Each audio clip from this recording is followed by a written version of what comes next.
வாழ்க வையகம், வாழ்க வளமுடன். குரு வாழ்க, குருவே துணை. எங்கும் நீக்கமர நிறைந்திருக்கும் தெய்வீக மகாசக்தியின் அருளாலும் ஆசான் அருட்தந்தை வேதாத்ரி மகரிஷி அவர்கள் சூட்சுமமாக இருந்து வழங்குகின்ற ஆசியாலும் நடைபெறுகின்ற உலக அமைதி தின வார விழா நிகழ்வில் சிறப்புரை ஆற்ற வருகை தந்து அமர்ந்திருக்கும் திருப்பூர் மனவளக்கலை மன்றம் அறக்கட்டளையின் தலைவர் அருள்நிதி TR முரளி ஐயா அவர்களே, தலைமை உரையாற்ற வருகை புரிந்திருக்கும் பெருந்துறை மனவளக்கலை மன்றம் அறக்கட்டளையின் துணைத் தலைவர், காஞ்சிகோவில் மகிதர் குருகுலப்பள்ளியின் தாளாளர் திரு SKC ஆனந்தன் ஐயா அவர்களே, அறத்தினை காக்கின்ற அறங்காவலர்களே, அறக்கட்டளையின் செயற்குழு உறுப்பினர்கள் மற்றும் நிர்வாகிகளே, அனைத்து நிலை ஆசிரியர் பெருமக்களே, பிரம்மஞானியர்களே, மேடையிலே அமர்ந்திருக்கும் சான்றோர் பெருமக்களே மற்றும் தனி மனித அமைதிக்கான சிந்தனையாற்றல் பெற்ற அறிவிற் சிறந்த இருபால் ஆன்மாக்களே, உங்கள் அனைவருக்கும் இனிய மாலை வணக்கத்தை கூறி பெருந்துறை மனவளக்கலை மன்றம் அறக்கட்டளை சார்பாக வருக வருக என வரவேற்பதிலே மட்டற்ற மகிழ்ச்சி அடைகின்றோம். உலக மக்கள் மன அமைதியும் மன நிறைவும் பெற்று மகிழ்வாக வாழ வேண்டும் என்ற உன்னத நோக்கத்தோடு தத்துவ ஞானி வேதாத்ரி மகரிஷி அவர்களால் தோற்றுவிக்கப்பட்டதுதான் உலக சமுதாய சேவா சங்கம். மக்களிடம் அமைதியை உருவாக்கும் நோக்கத்துடன் உலகம் முழுவதிலும் உள்ள அறிவுத்திருக்கோவில்கள் செயலாற்றி வருகின்றன. அருட்தந்தை வேதாத்ரி மகரிஷி அவர்கள் உலக மக்களுக்கு அருளியுள்ள மனவளக்கலை யோகாவை பற்றிய விழிப்புணர்வை பெருந்துறை தாலுகா வாழ் மக்களிடையே ஏற்படுத்தி அவர்கள் மனவளமும் உடல் நலமும் பெற்று வாழ வேண்டும் என்ற நோக்கத்துடன் பெருந்துறை மனவளக்கலை மன்றம் அறக்கட்டளை செயலாற்றி வருகின்றது. இந்த புத்தாண்டில் தொடங்கி ஒரு வார உற்சவ விழாவாக கொண்டாடப்படும் அனைத்து நிகழ்வுகளும் நமது வாழ்க்கையின் வேறு ஒரு பரிணாமத்திற்கு அழைத்து செல்லும் வழிகாட்டியாக அமையும் என்பது எந்தவித சந்தேகமும் இல்லை. இன்றைய 6ஆம் நாள் நிகழ்வு இனிதாக துவங்க இறைவணக்கம் குருவணக்கம் பாடி துரிய தவம் ஆற்றி சிறப்பிக்க வருகை புரிபவர்கள் பேராசிரியை ஈஸ்வரியம்மா அவர்கள்.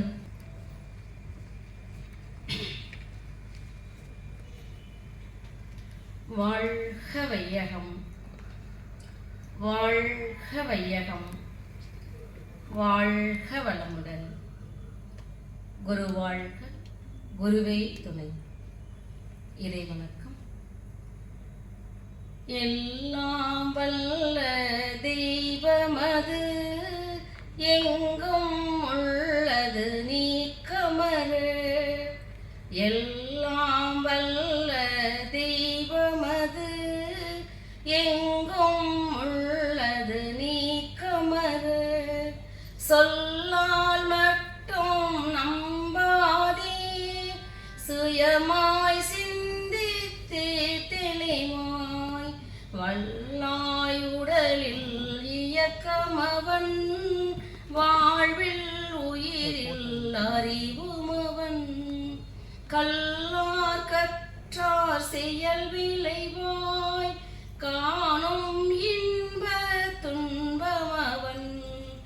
அவனின் இயக்கம் அணுவாற்றல், அணுவின் கூட்டு பக்குவம் நீ. அவனில் தான் நீ உன்னிலவன், அவன் யார் நீ யார் பிரிவேது. அவனை மறந்தால் நீ சிறியோன், அவனை அறிந்தால் நீ பெரியோன். அவன் நீ ஒன்றாய் அறிந்த இடம், அறிவு முழுமை அது முக்தி. அவன் நீ ஒன்றாய் அறிந்த இடம், அறிவு முழுமை அது முக்தி. அறிவு முழுமை அது முக்தி. குரு வணக்கம். சிந்தையை அடக்கியே சும்மாவிருக்கின்ற சீரறிய செய்த குருவே, அந்த நிலைதனில் அறிவு அசைவற்றிருக்க பெருமானந்தம் பொங்குதங்கி. இந்த பெருமுலகம் இசை எடுத்த பல பிறவிகளின் இறுதி பயனாகிய சந்ததமும் எனை மறவாத சாந்த வாழ்வழித்தோய் என் சந்தோஷ செய்தி இதுவே. சந்ததமும் எனை மறவாத சாந்த வாழ்வழித்தோய் என் சந்தோஷ செய்தி இதுவே. வாழ்க வளமுடன். இப்பொழுது துரிய தவம் ஏற்ற இருக்கிறோம். தவம் பயிலாத அன்பர்கள் எவரேனும் இருப்பின் அவர்கள் உங்களது மூச்சு காற்றையே நீங்கள் கவனித்துக் கொள்ளலாம். நாம் அமர்ந்துள்ள இடத்தை சுற்றிலும் நல்ல தெய்வீக ஆற்றலை நிரம்பின அருட்பேராற்றல் உடலிலே உயிரிலே அலை அலையாக பாய்வதை உணர்கிறோம்.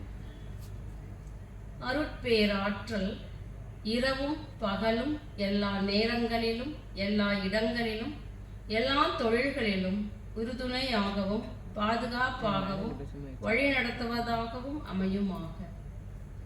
அன்னைக்கு வணக்கம், தந்தைக்கு வணக்கம், ஆசான் அருட்தந்தை வேதாத்ரி மகரிஷி அவர்களுக்கு வணக்கம். தவம் துரியம் தொடக்கம் ஆகினை.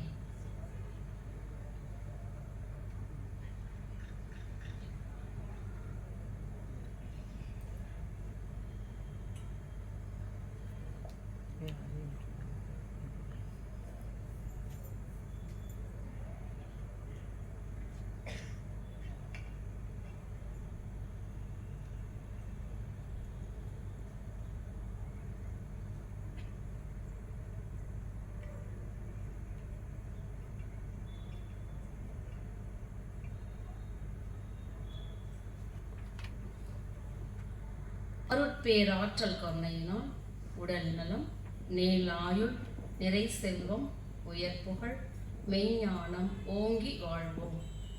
அருட்பேராற்றல் கொண்டையினால் உடல் நலம், நீளாயுள், நிறை செல்வம், உயர் புகழ், மெய்ஞானம் ஓங்கி வாழ்வோம்.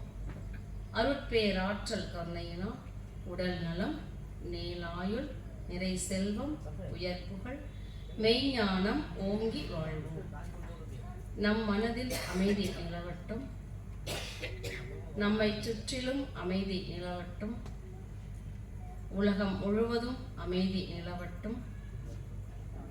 அமைதி, அமைதி, அமைதி.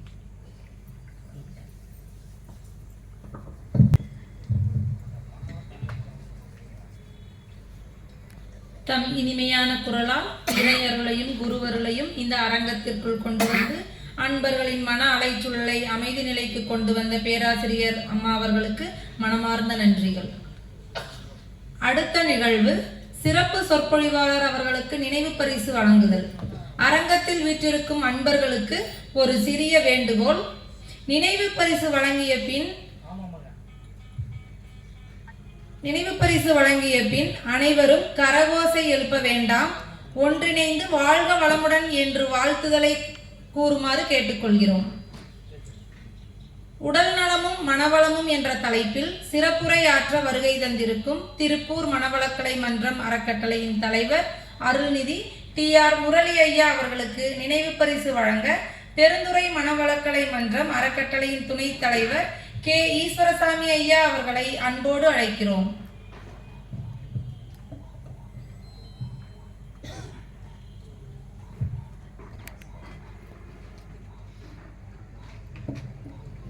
நினைவு பரிசு பெற்றவருக்கும் வழங்கியவர்களுக்கும் மிகுந்த நன்றி. வாழ்க வளமுடன்.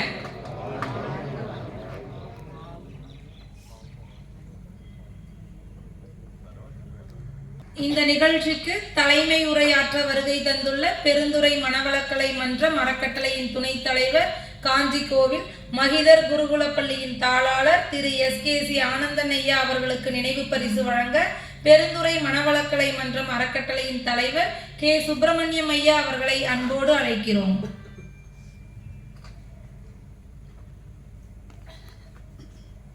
வாழ்க வளமுடன். வாழ்க வளமுடன், வாழ்க வளமுடன். நினைவு பரிசு பெற்றவருக்கும் வழங்கியவருக்கும் மிகுந்த நன்றிகள். அடுத்த நிகழ்வு சிறப்பு விருந்தினர்களுக்கு நினைவு பரிசு வழங்குதல். மனவளக்கலை யோகா பயிற்சியின் சிறப்பு அம்சங்களை பெருந்துறை தாலுகா வாழ் மக்கள் அனைவரும் உணர்ந்து அறிந்து கொள்ள வேண்டும் என்ற உள்ளார்ந்த வேட்கையோடும் அன்போடும் நிதியுதவி அளித்துள்ள சான்றோர்களுக்கு நினைவு பரிசுகளை வழங்க திருப்பூர் மனவளக்கலை மன்றம் அறக்கட்டளையின் தலைவர் அருள்நிதி TR முரளி ஐயா அவர்களை அன்போடு அழைக்கிறோம். பிளர்ஸ் மற்றும் கன்ஸ்ட்ரக்ஷன் நிறுவனத்தின் இயக்குனர் திருமதி சந்தியா அவர்களை நினைவு பரிசினை பெற்றுக்கொள்ள அன்போடு அழைக்கிறோம். வாழ்க வளமுடன். Perundurai Siva Finserv AMFI certified mutual fund distributor நிறுவனத்தின் இயக்குனர் திரு B சிவகுமார் ஐயா அவர்களை நினைவு பரிசினை பெற்றுக்கொள்ள அன்போடு அழைக்கிறோம்.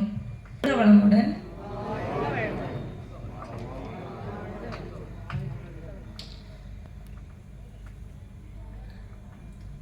பெருந்துறை சக்தி ஜுவல்லர்ஸ் உரிமையாளர் திரு K பழனிசாமி ஐயா அவர்களை நினைவு பரிசினை பெற்றுக்கொள்ள அன்போடு அழைக்கிறோம். வாழ்க வளமுடன், வாழ்க வளமுடன், வாழ்க வளமுடன்.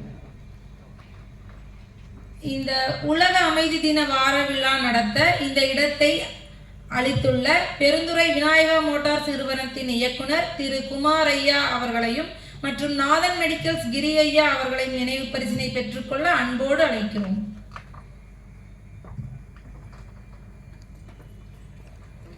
வாழ்க வளமுடன், வாழ்க வளமுடன், வாழ்க வளமுடன். அடுத்த நிகழ்வு தன்னார்வ தொண்டர்களுக்கு நினைவு பரிசு வழங்குதல். வாழ்க வளமுடன் எனும் வாழ்த்துதலை இன்னும் கூட சற்று உரக்க கூறினால் நன்றாக இருக்கும் என்று நினைக்கிறோம். இந்த உலக அமைதி தின வார விழா சிறப்பாக நடைபெறுகிறது என்றால் இதற்கு பின்னால் நின்று உழைத்துள்ள தன்னார்வ தொண்டர்கள் தான் காரணம். தன்னார்வ தொண்டர்கள் இல்லையெனில் இந்த நிகழ்வு தடையின்றி நிகழ வாய்ப்பே இல்லை. அவர்களுக்கு நினைவு பரிசுகளை வழங்கி கௌரவப்படுத்துவதில் மிகுந்த மகிழ்ச்சி அடைகிறோம். பெருந்துறை மனவளக்கலை மன்றம் அறக்கட்டளையின் அறங்காவலர் பேராசிரியர் அருள்நிதி வேத தியாகராஜன் ஐயா அவர்களுக்கு நினைவு பரிசினை வழங்க பெருந்துறை மனவளக்கலை மன்றம் அறக்கட்டளையின் செயலாளர் KP வேலுமணி ஐயா அவர்களை அன்போடு அழைக்கிறோம். வாழ்க வளமுடன், வாழ்க வளமுடன், வாழ்க வளமுடன். திருமதி சுகன்யா அவர்களுக்கு நினைவு பரிசினை வழங்க மதிப்பிற்குரிய திருமதி சந்தியா அவர்களை அன்போடு அழைக்கிறோம். வாழ்க வளமுடன், வாழ்க வளமுடன், வாழ்க வளமுடன். அருள்நிதி KC காயத்ரி அவர்களுக்கு நினைவு பரிசினை வழங்க மதிப்பிற்குரிய திரு B சிவகுமார் ஐயா அவர்களை அன்போடு அழைக்கிறோம். வாழ்க வளமுடன், வாழ்க வளமுடன், வாழ்க வளமுடன். அருள்நிதி பத்மா அவர்களுக்கு நினைவு பரிசினை வழங்க மதிப்பிற்குரிய சக்தி ஜுவல்லர்ஸ் ஐயா திரு K பழனிசாமி ஐயா அவர்களை அன்போடு அழைக்கிறோம். வாழ்க வளமுடன், வாழ்க வளமுடன், வாழ்க வளமுடன். அருள்நிதி கஸ்தூரி அவர்களுக்கு நினைவு பரிசினை வழங்க மதிப்பிற்குரிய திரு குமார் ஐயா அவர்களை அன்போடு அழைக்கிறோம்.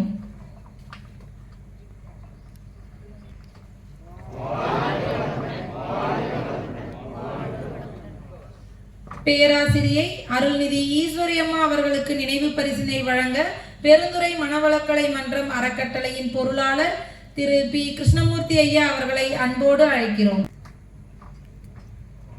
வாழ்க வளமுடன், வாழ்க வளமுடன், வாழ்க வளமுடன்.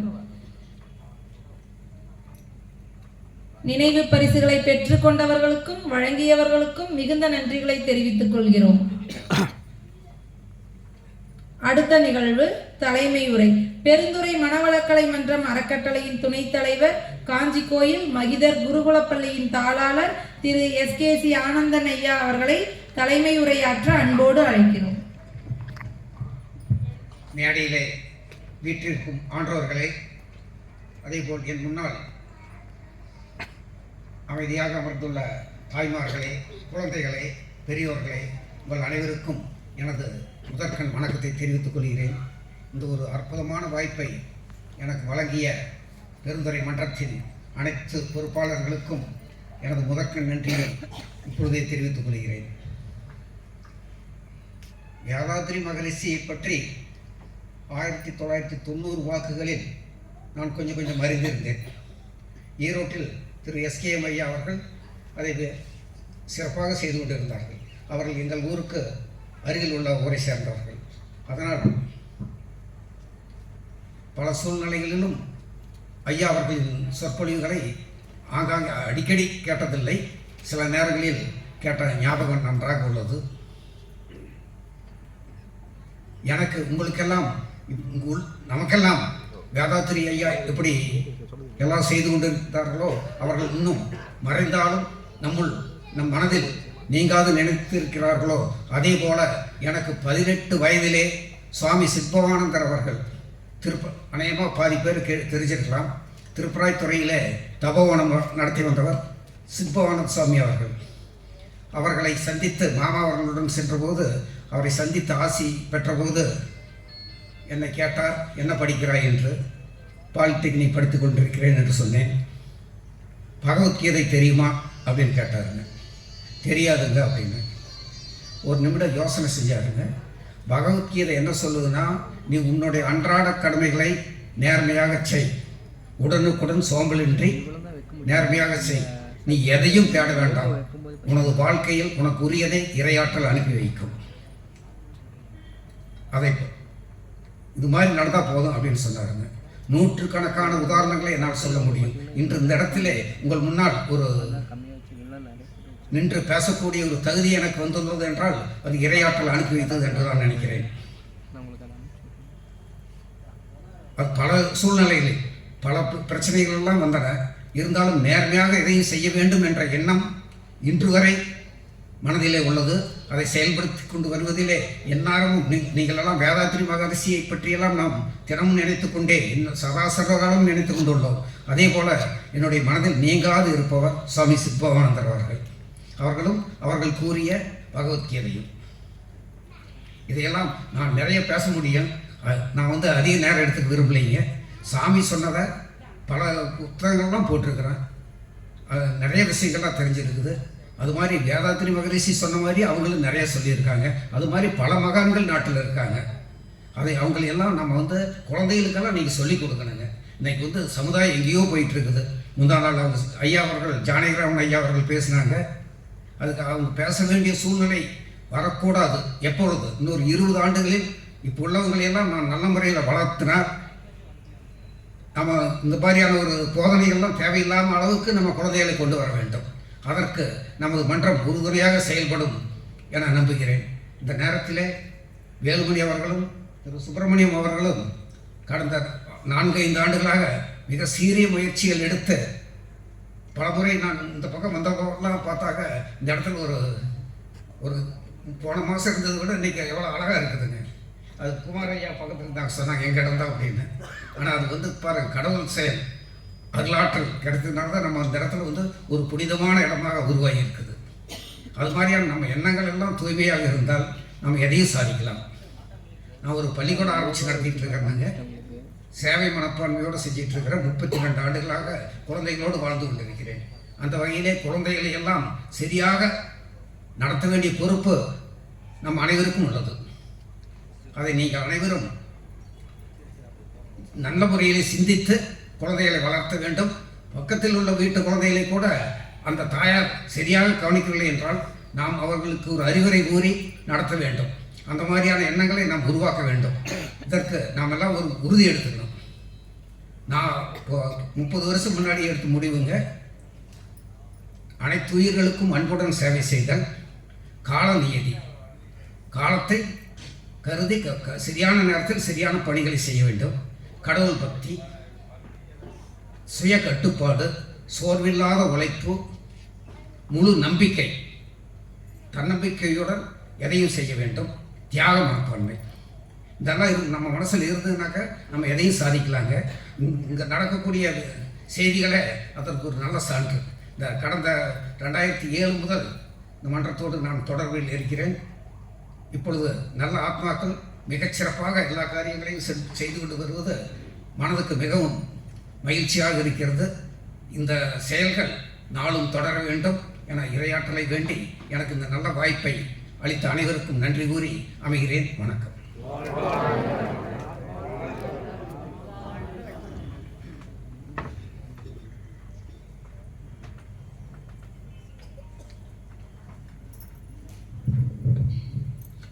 பகவத்கீதையின் சாராம்சத்தை எடுத்துக்காட்டி செய்வன திருந்தச் செய் என்று மிக நல்ல கருத்தை நமக்கு கூறி இறைநிலையை அடைய அன்பும் கருணையும் சேவையுமே ஒரு சிறந்த வழி என்று மிக அழகாக தெளிவாக நமக்கு புரிய வைத்த ஐயா அவர்களுக்கு மிக மிக நன்றி.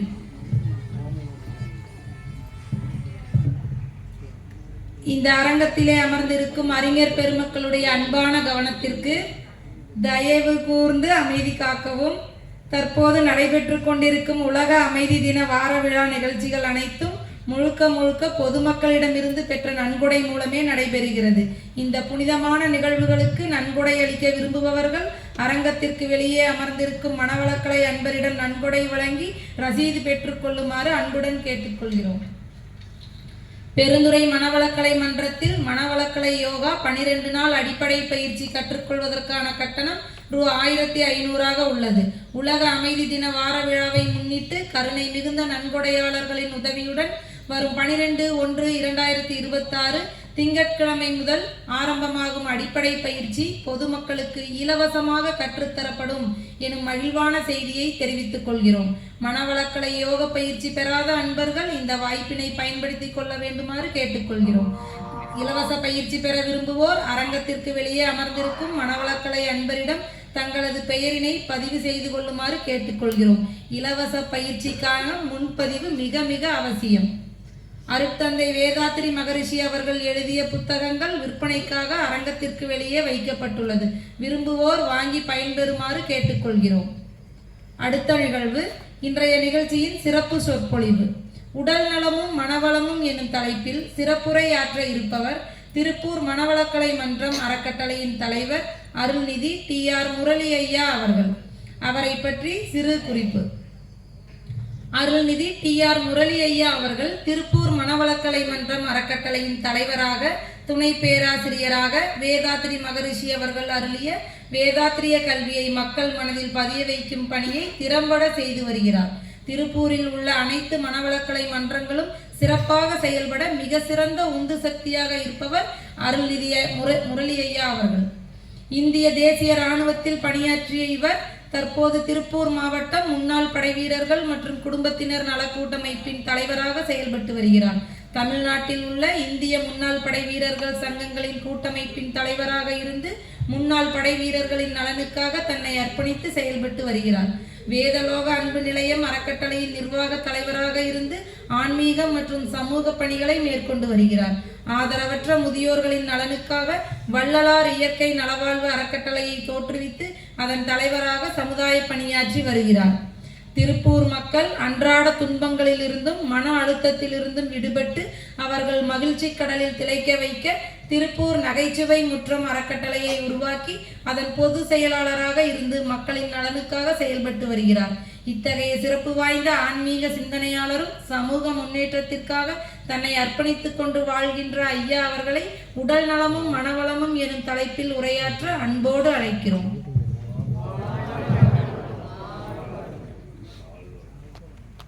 வாழ்க வையகம், வாழ்க வையகம், வாழ்க வளமுட. குரு வாழ்க, குருவே துணை. அருட்பேராற்றல் இரவும் பகலும் எல்லா நேரங்களிலும் எல்லா இடங்களிலும் எல்லா தொழில்களிலும் உறுதுணையாகவும் பாதுகாப்பாகவும் வழி நடத்துவதாகவும் அமையுமாக. அருட்தந்தை யோகிராஜ் வேதாத்ரி மகரிஷி அவர்கள் நம்மோடு இணைந்து அனைத்து நிகழ்வுகளையும் நடத்தி கொடுப்பார்களாக. வாழ்க வளமுடன். அன்பானவர்களே, இந்த சிறப்புமிக்க உலக அமைதி வார விழாவுக்கு தலைமை பொறுப்பு ஏற்று நடத்தி கொடுத்து கொண்டிருக்கக்கூடிய தலைவர் SKS ஆனந்த ஐயா அவர்களை வணங்கியும் வாழ்த்தியும், மற்றும் இந்த அறிவுத்திருக்கோயிலினுடைய நிர்வாகிகள் தலைவர் சுப்பிரமணியன், செயலாளர் வேலுமணி அண்ணா, மற்ற நிர்வாகிகளும், இன்று சிறப்பு விருந்தினர்களாக மேடையில் அமர்ந்திருக்கக்கூடிய சான்றோர் பெருமக்களும், சிறந்த முறையில் மக்களிடத்தில் மனவளக்கலை சென்றடைய வேண்டும் என்ற ஆர்வத்தில் பெருந்தொண்டாற்றிட்டு இருக்கக்கூடிய அருள் தொண்டர்களும் இந்த விழா வெற்றி பெற வேண்டும் என்று நன்கொடையும் அளித்து இங்கே வருகை புரிந்திருக்கக்கூடிய அனைத்து இருபால் மெய்யன்பர்களுக்கும் வணக்கம், வாழ்த்துக்கள், வாழ்க வளமுடன். உலக அமைதி வார விழா அருள் தந்தை அவர்களினுடைய உயரிய எண்ணம் உலக அமைதி வேண்டும் அப்படி நோக்கம். இந்த உலக சமுதாய சேவா சங்கத்தினுடைய நோக்கம், எல்லாருக்கும் ஒரு நோக்கம் இருக்குங்க. அதுபடி இந்த சங்கத்துக்கு உலக சமுதாய சேவா சங்கத்தினுடைய நோக்கம் உலக அமைதி அப்படிங்கிற ஒரு வார்த்தை சொல்லிட்டு மகிழ்ச்சி போல இது சவுண்டு கொஞ்சம் கம்மி பண்ணணுமா, அதை கீச்சு கீச்சுட்டு வருது. உலக அமைதி அப்படின்ட்டு சொல்லிட்டு மட்டும் போகல மகிழ்ச்சி. அதற்கு பார்த்தீங்கன்னா சரியான வழியும் கொடுத்துருக்கிறாரு. அந்த வழியை அடைவதற்கு ஒரு பயிற்சியும் கொடுத்துருக்கிறாரு. எப்படி உலக அமைதி பெறும் வெறும் வார்த்தைகளாலேயோ அல்லது வெறும் சொற்பொழிவாலேயோ இதை பற்றி நம்ம பேசி அமைதியாக இருந்தால் நல்லா இருக்கணும்னா அமைதியாக இருக்கணும் அப்படின்னு பேசிகிட்டு இருக்கிறதுனால இந்த உலகம் அமைதி அடைஞ்சிருமா? அல்ல. அதற்கு ஒரு பிளானிங், திட்டம் வேணும். அந்த திட்டத்தின்படி நம்ம செயல்பட வேண்டும். கோடான கோடி ஆண்டுகள் ஆயிடுச்சு மனித பிறப்பெடுத்து. நாளுக்கு நாள் துன்பங்களும் சிரமங்களும் சிக்கல்களும் பெருகிட்டு தான் இருக்கு. இன்றைய நாளும் கூட அந்த நாட்டு ஆதி காலத்தில் நடக்கக்கூடியது போல ஒரு நாட்டினுடைய அதிபரையே போய் அந்த நாட்டில் விமானத்தில் இறங்கி அவரை மட்டும் கைது பண்ணி அவங்களுடைய சொந்த நாட்டுக்கு கொண்டு வரக்கூடிய அந்த ஆதிகால நிலையும் கூட தற்போதும் கூட இருந்துட்டு இருக்கு. உலக அளவில் 170 நாடுகளுக்கு மேலே இருந்தாலும் ஒரு அதில் 25% நாடுகளில் போர் நடந்துட்டு தான் இருக்கு. நான் இராணுவ வீரராக இருக்கிறதுனால போரினுடைய கொடுமைகளை நான் பார்த்துருக்குறேன். எத்தனை உயிர்கள், எத்தனை இழப்புகள், எத்தனை உடல் உறுப்புகள், இப்படி பல சிக்கல் சிரமங்கள். நாமெல்லாம் தூரத்தில் இருக்கிறோம். அதை ஒரு வேடிக்கையாக ஒரு கதையாக அதை பார்த்துட்டு போயிட்டு இருக்கிறோம், கடந்து போயிட்டு இருக்கிறோம். ஆனால் நம்மளுடைய உறவோ சொந்தமோ யாராவது அந்த மாதிரி சூழல்ல இருந்தாங்கன்னா நமக்கு அதனுடைய சிரமத்தை தெரியும். நம்ம தலைவர் ஐயா அவங்க சொன்னது போல எல்லா உயிரும் இன்பற்று வாழ வேண்டும் என்ற ஒரு கருத்து சொன்னார். மனிதனுக்கு மட்டும்தான் அந்த எண்ணம் இருக்கும். அதனாலதான் மகிழ்ச்சியும் வாழ்ந்த காலத்துல 2 உலக போரை பார்த்தார்.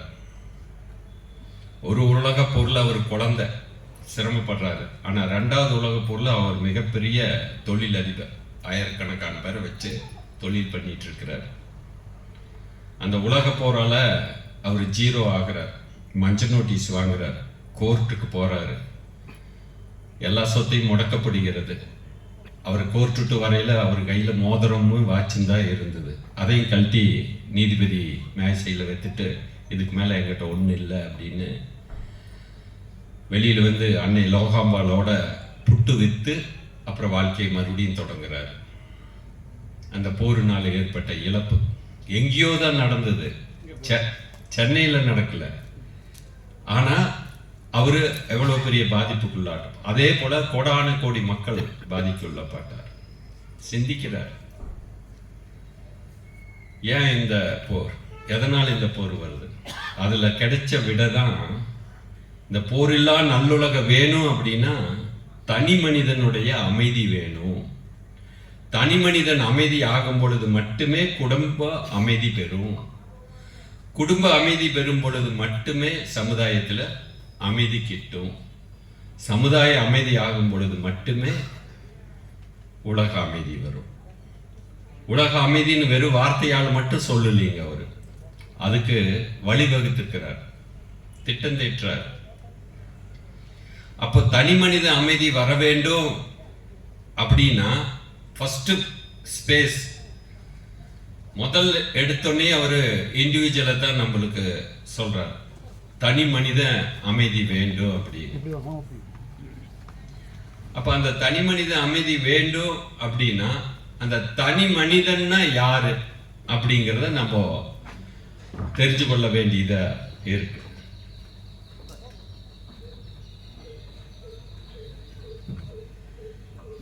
இப்ப பாத்தீங்கன்னா நம்ம தலைமை உரையில் ஐயா தன்னம்பிக்கை அப்படின்னு ஒரு வார்த்தை சொன்னார். அதைவே எடுத்துக்கலாம். தன்னம்பிக்கை அப்படின்னா அந்த வார்த்தைக்கு எல்லா தமிழ் வார்த்தைக்குள்ளேயும் அர்த்தம் இருக்குது. அர்த்தமில்லாத எந்த தமிழ் வார்த்தைகளும் ஆழமான அர்த்தம். கொஞ்சம் சிந்தனை பண்ணாவே போதும், நம்ம வளர்ச்சியை யாராலையும் தடுக்க முடியாது. தன்னம்பிக்கை, தன்னை நம்பி, கைங்கிறதுக்கு இன்னொரு அர்த்தம் முயற்சி செய்வது. தன்னை நம்பி முயற்சி செய்வது தான் தன்னம்பிக்கை. அந்த தன்னை அப்படிங்கிற அந்த தான் அப்படிங்கிறத, நான் அப்படிங்கிறதுக்குள்ள என்ன இருக்கு அப்படின்னா நமக்கு எல்லாத்துக்கும் தெரிஞ்ச விஷயம் தான். தான்னா யாருங்க? இந்த தானுக்குள்ள இருக்கிறது இந்த உடல், மனம், இந்த ரெண்டுக்கும் மூலமான உயிர்.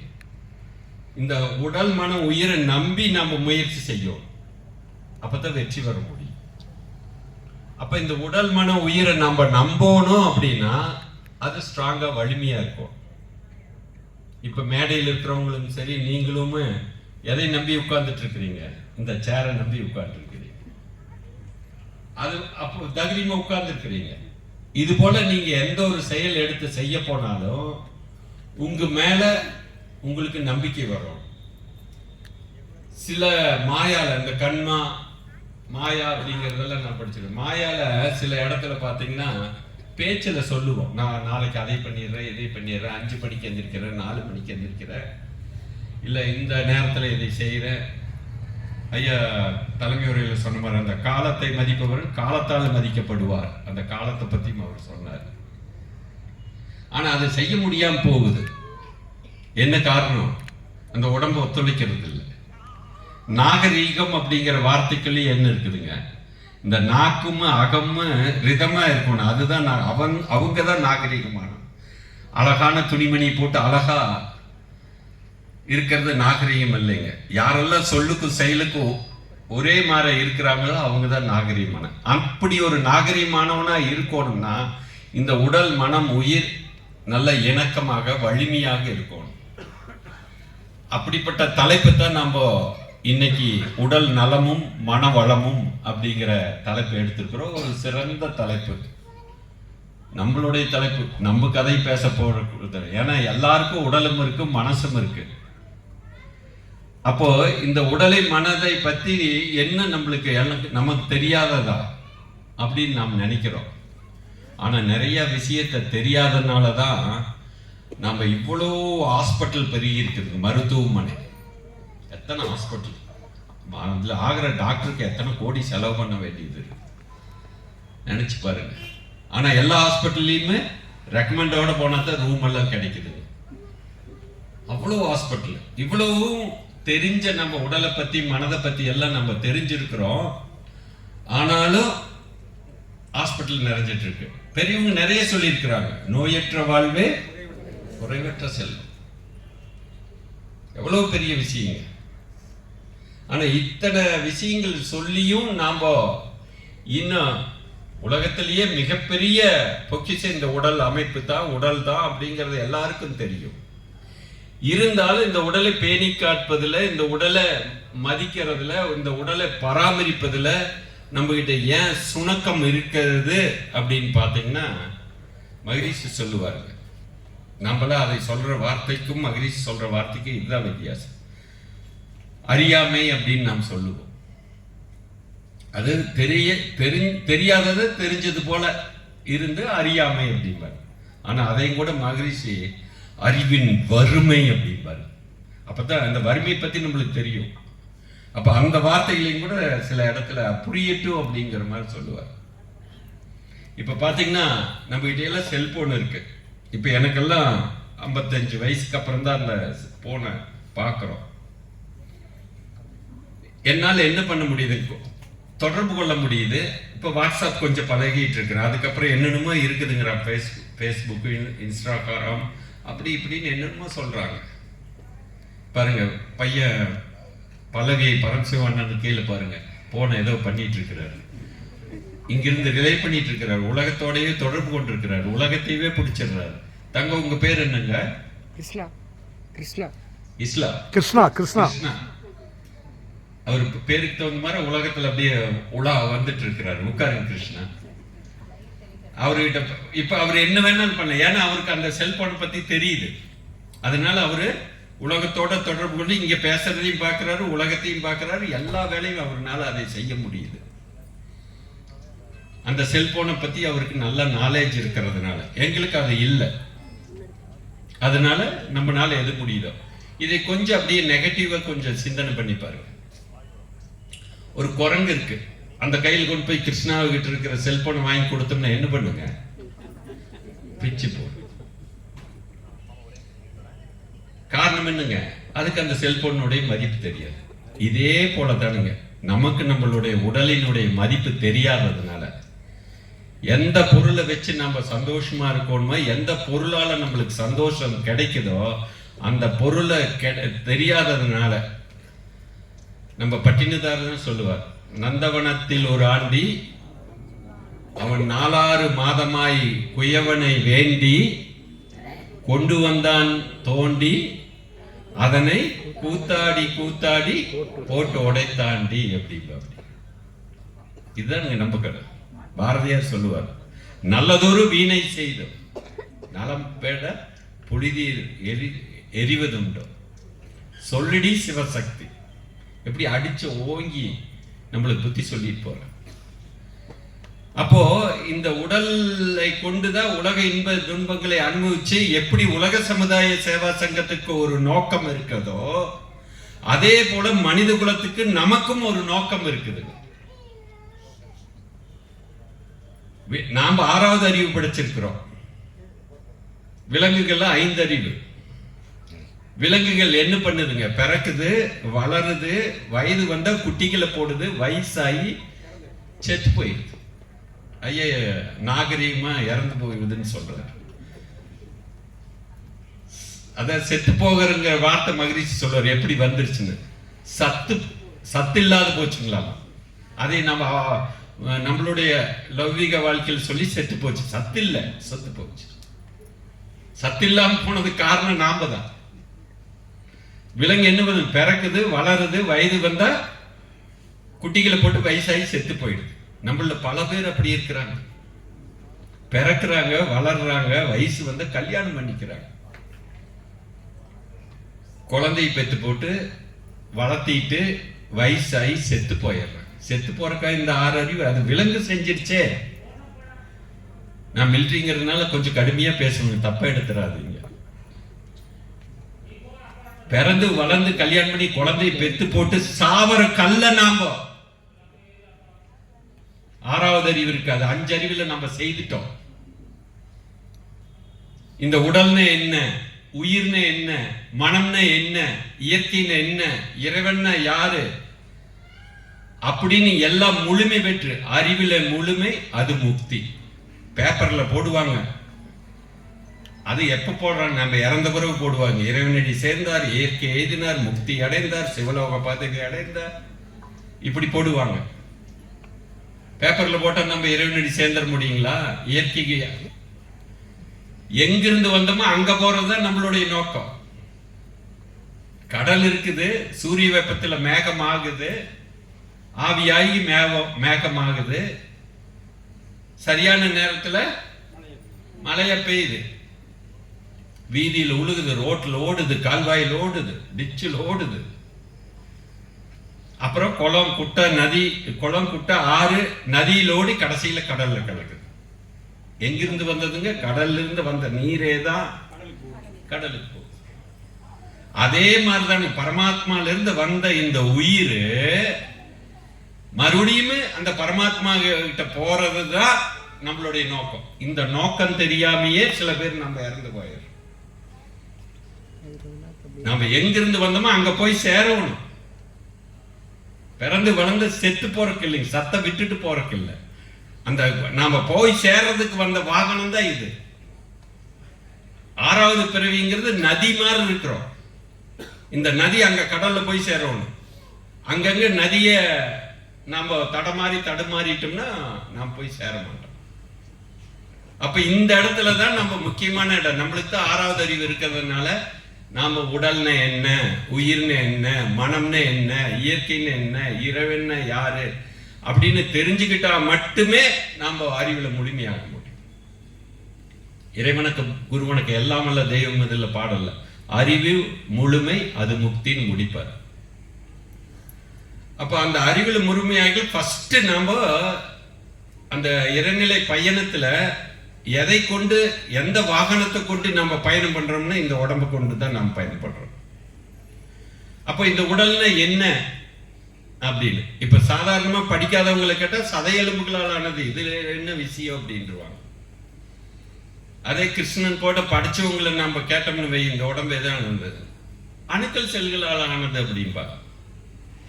ஆனா அதே அணுக்கள் செல்கள் எதனால் ஆனது அப்படின்னு போனீங்கன்னா விஞ்ஞானத்துல பதில் ஏதோ இங்கிலீஷ்ல நுண்ணணுக்கள், விண்கள் அப்படி இப்படின்ட்டு எல்லாம் போவாங்க. ஆனா அதுலயும் எண்டுல நாம் போய் கேட்டோம்னா அந்த மெஞ்ஞானத்துல வர்றப்பதான் நம்மளுக்கு பதில் கிடைக்குதுங்க. 5 பஞ்சபூதங்களில் ஆனது அப்படின்னு. இது எல்லாருக்கும் நம்மளுக்கு மனவளக்கலைக்கு வந்தோன்னு தெரிஞ்சிடும். இந்த பஞ்சபூதங்களின் கூட்டுத்தான் உடம்பு அப்படிங்கிறது.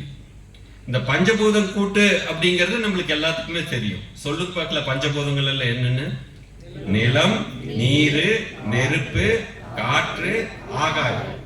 வடமொழியில ஆகாஷ் அப்படிம்பாங்க, விஞ்ஞானத்துல விண்ணுங்கிறாங்க. அந்த விண்ணு தான் நம்ம உடம்புக்குள்ள வந்து அதுக்கு பேர் உயிர்.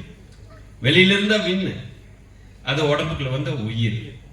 இந்த பஞ்சபூதங்கள் எவ்வளவு அழகா மேட்ச் ஆகுதுன்னு பாருங்க. அதே போல காற்று, நம்ம ஆக்சிஜன் உள்ள இருக்கிறோம், கார்பன் டை ஆக்சைடு வெளியிட்டு, இது ஓடிட்டு இருக்குது. அதுக்கப்புறம் உடம்புல 98.6 ஃபாரன்ஹீட் ஒரு வெப்பம், இதுவும் நம்ம உடம்புல ஓடிட்டு இருக்கு. அதுக்கப்புறம் நீர் நம்ம உடம்புல ரத்தமா ஓடிட்டு இருக்கு. அதுக்கப்புறம் நிலம், இதையெல்லாம் பருப்பொருளுங்கிறோம். இந்த உடம்பை என்ன சொல்றாங்க? பரு உடல்னு சொல்றோம். இந்த நிலமும் விண்ணும் உயிருமே இணக்கமாக இருப்பதைத்தான் உடல் நலம் அப்படிங்கிற. இந்த தலைப்பே பார்த்தீங்கன்னா உடல் நலம் அப்படின்னா இந்த விண்ணுமே நிலமும் இணக்கமா இருக்கும். ஒரு வீட்டுல கணவன் மனைவி இணக்கமா இருந்தா அந்த குடும்பம் எப்படி இருக்குங்க? நல்லா இருக்கும்.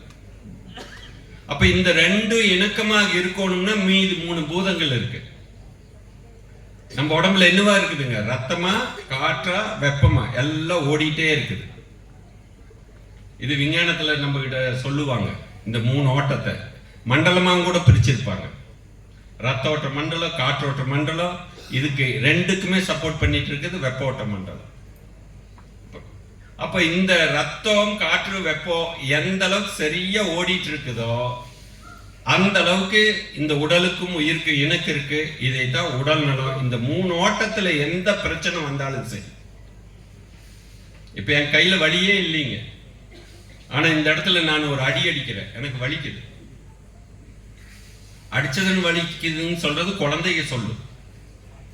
ஆனா என்னாச்சுன்னா ஓடிட்டு இருந்த ரத்தம், காற்று, வெப்போட்டத்தை என்ன பண்ணுங்க? தடை பண்ணுங்க, வலி ஏற்பட்டது. இது தொடர்ந்துச்சுன்னு வைங்க, நீடிச்சுன்னு வைங்க, வயிற்றுக்குள்ள ரத்தம், காற்று, வெப்போட்டத்துல ஏதோ ஒரு தொடர்பு, ரசாயன மாற்றம், குழப்பம். நான் வயிற்றுக்குள்ள ரத்தம், காற்று, வெப்போட்டம் சரியில்லைன்னு சொல்லிட்டு இருக்க மாட்டேன், உடம்பு சரியில்லை அப்படின்ற. அதே நீடிச்சுன்னு வைங்க, இந்த 2க்கு பிணக்காயி உயிர் பிரியுதுங்க. இந்த 2 ரத்தம், காற்று, வெப்போட்டத்துல தொடர்ந்து தடையாகி ஒரு இடத்துல அந்த தடையை வெளியே ஏற முடியலன்னு 2 பிரிஞ்சிடும். ஒரு கயிறு இருக்கு, போட்டி இருக்கிறேன், வலிக்குமே வலிக்காதுங்களா? வலிக்கும். இருக்கிட்டே போற என்ன சொல்லுவனுங்க? ஒரு கட்டத்துல உசுரே போகுதுன்னு உள்ள இருந்து மனசாட்சி சொல்லுதுட்டே உனக்கு உசுறு போகுதுன்னு நாமளும் சொல்றோம். உசுரே போகுதுங்கிறோம். சொல்லிட்டு மறுபடியும் இருக்குன்னு உயிர் போயிடும். ஏன்? ரத்தம், காற்று, வெப்போட்டம் நம்மளுதுல நின்று போயிடுது. அப்ப இந்த ரத்தம் காற்று வெப்போட்டத்தை சரியாக ஓட வைப்பது தான் வேதாத்திரி மகரிஷி கொடுத்த அற்புதமான உடற்பயிற்சி. எளிமையா கொடுத்துட்டாரு, அதனால இதை நம்ம ஒரு ஏழ்மையான பயிற்சின்னு நினைச்சிட்டோம்.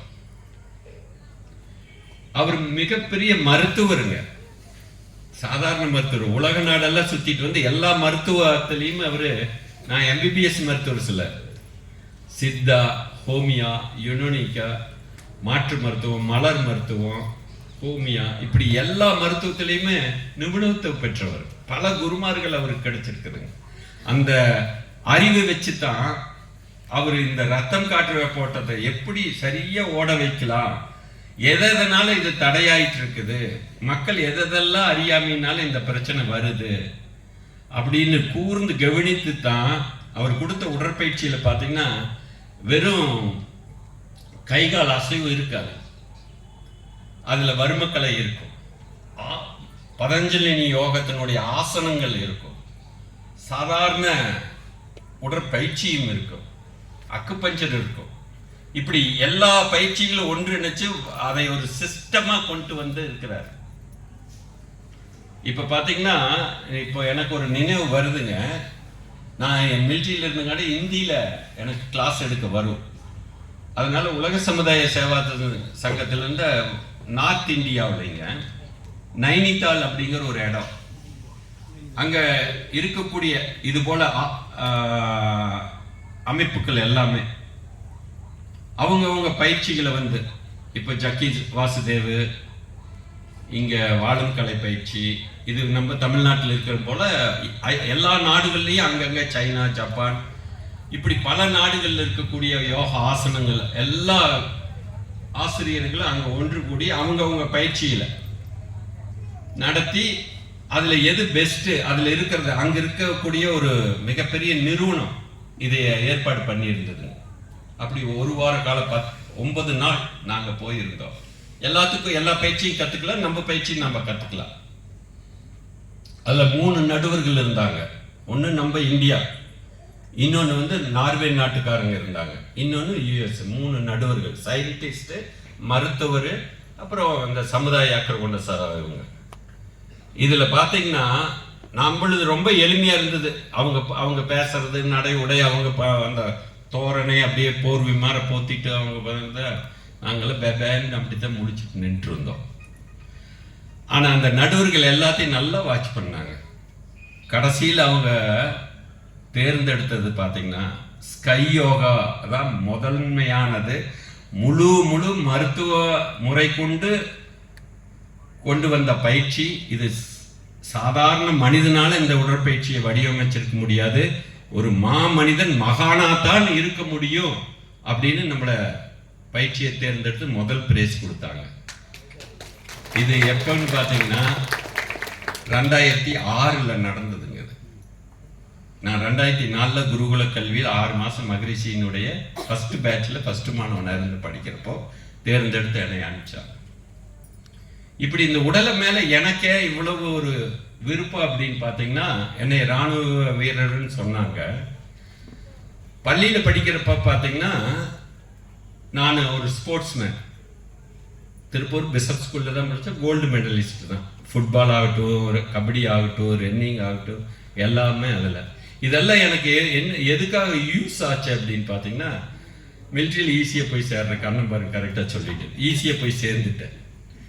அங்கே நான் பார்த்தீங்கன்னா MCEME military college electrical mechanical engineering ஹைதராபாத்தில் அங்கே படித்த ஆட்டோமொபைல் இன்ஜினியரிங்.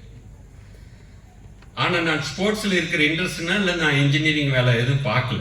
ஸ்போர்ட்ஸ்லேயே அங்கே போனால் இதை விட முரட்டு விளையாட்டு, பாக்ஸிங்கு, வெயிட் லிஃப்டிங்கு, ஜிம்னாஸ்டிக்கு, இந்த மாதிரி விளையாட்டு விளையாடிட்டு இருந்தேன். அதில் அப்புறம் என் குழந்தைகள்லாம் வந்துட்டாங்க. 3 வயசு 7 வயசு எல்லாத்தையும் விட்டுட்டு அவங்கள படிப்பு இதெல்லாம் கொஞ்சம் பிரச்சனையாகணும்னு நான் 20 வருஷம் முடிச்சுட்டு வந்துட்டு இங்கே திருப்பூர் வந்தால் என்ன பண்ண முடியுங்க? எங்கே பார்த்தாலும் பனியன் கம்பெனி, சொந்த பந்த பூரா தான். நான் இந்த ஆட்டோமொபைல் லைனில் போகலான்னு முயற்சி பண்ண முடியல. அப்புறம் நானும் பனியன் கம்பெனிக்கு தான் வர வேண்டியதாக இருந்தது. ஆனால் மிலிட்ரியில் கிடைச்ச அந்த ட்ரைனிங்கு, அந்த ஒபீடியன்ட்டு, ஒபே ஆர்டர், இந்த ட்ரைனிங் எல்லாம் அந்த உழைக்கிற இது. இப்போ ஐயா எஸ்கேசி ஆனந்தன் ஐயா சொன்ன மாதிரி அந்த உழைப்பு அதில் என்ன ஆச்சுன்னு பார்த்தீங்கன்னா, நான் one of the director Prem Tex அப்படின்ட்டு 96 97 நாங்கள் அந்த கம்பெனியில் என்னுடைய கஷின் அவர் ஃபாரின் ரிட்டர்னு, நான் மிலிட்ரி ரிட்டர்னு. அவர் தான் கம்பெனி ஆரம்பித்தார், நானும் ஒன் ஆஃப் த டைரக்டர் அதில் போய் சேர்ந்தோம்.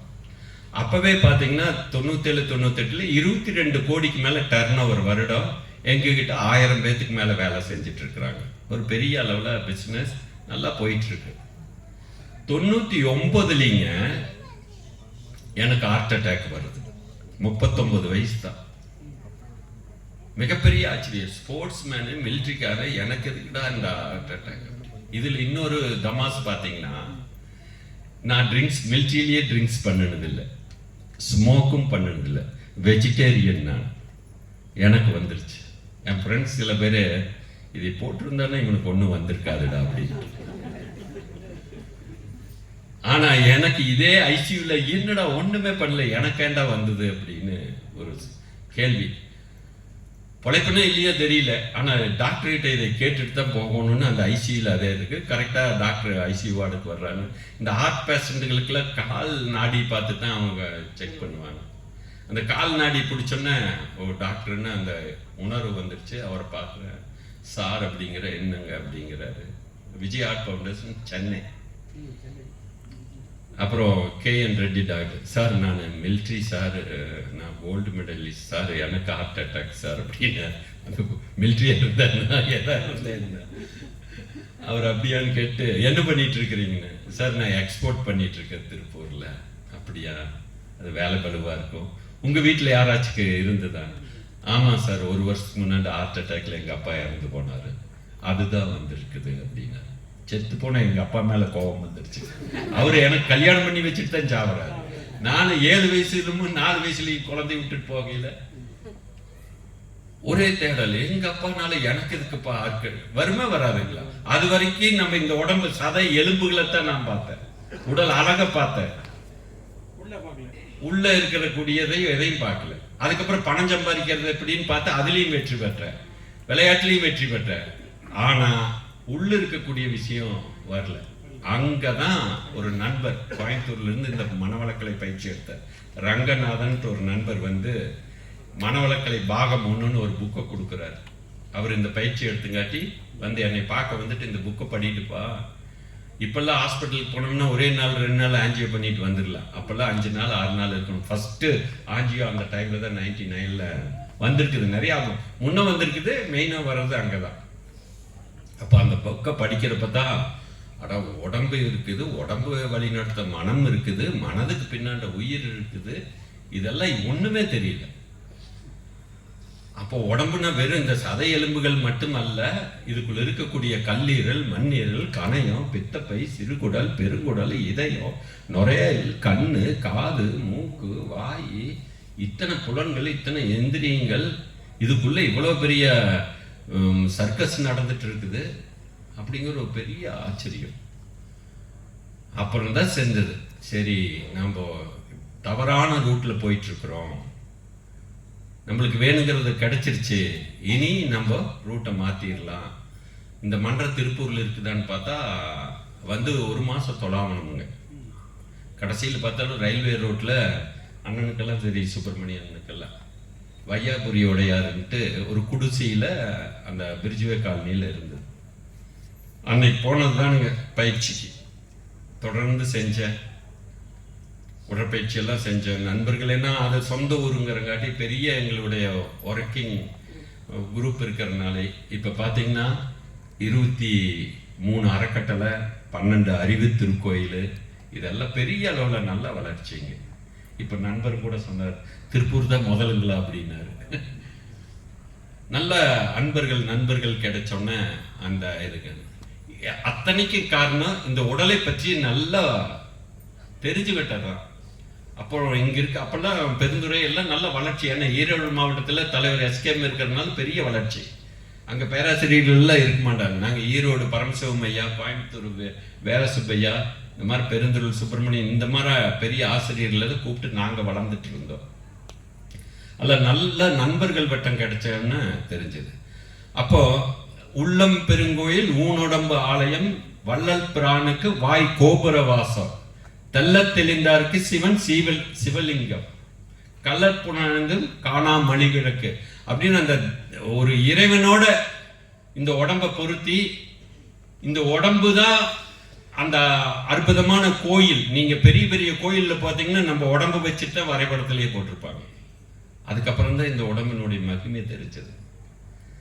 அப்போ சரி, இனிமேல் நம்ம இது மட்டும் பொருளாதாரம் வேணும், பொருள் இல்லாததுக்கு இந்த உலகம் இல்லை, ஆனா அருள் இல்லைன்னா எந்த உலகமும் இல்லை.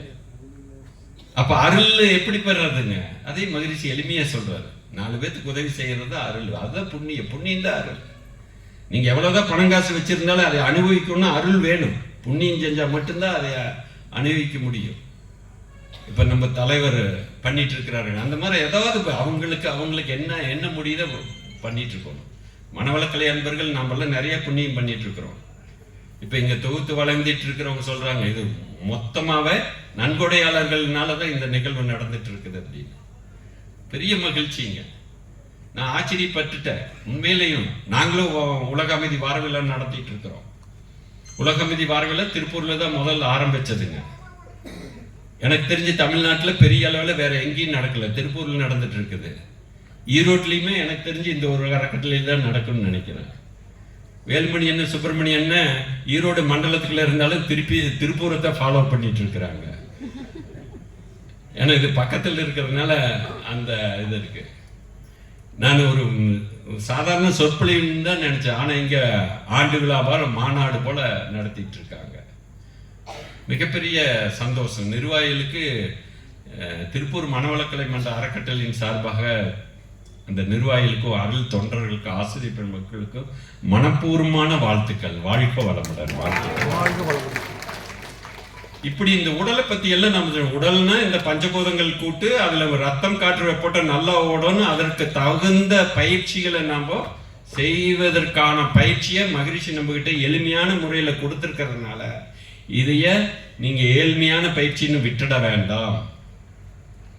தனி மனித அமைதியில தான் குடும்ப அமைதி, குடும்ப அமைதியில தான் உலக அமைதிங்கிறது. அந்த ரூட்ல முதல் இதுல இந்த உடலை கொண்டுதான் வர்றாரு மகிழ்ச்சி. நம்ம உடம்பு கெட்டாலும் சரி, நம்ம குடும்பத்துல யாராவது ஒரு உடம்பு கெட்டு இருந்தாலும் சரி, நோயோட இருந்தா அந்த குடும்பத்துல அமைதி இருக்குங்களா நினைச்சு பாரு. அதனாலதான் ஃபர்ஸ்ட் இந்த உடல் எடுத்த நோயற்ற வாழ்வே குறைவற்ற செல்வம்.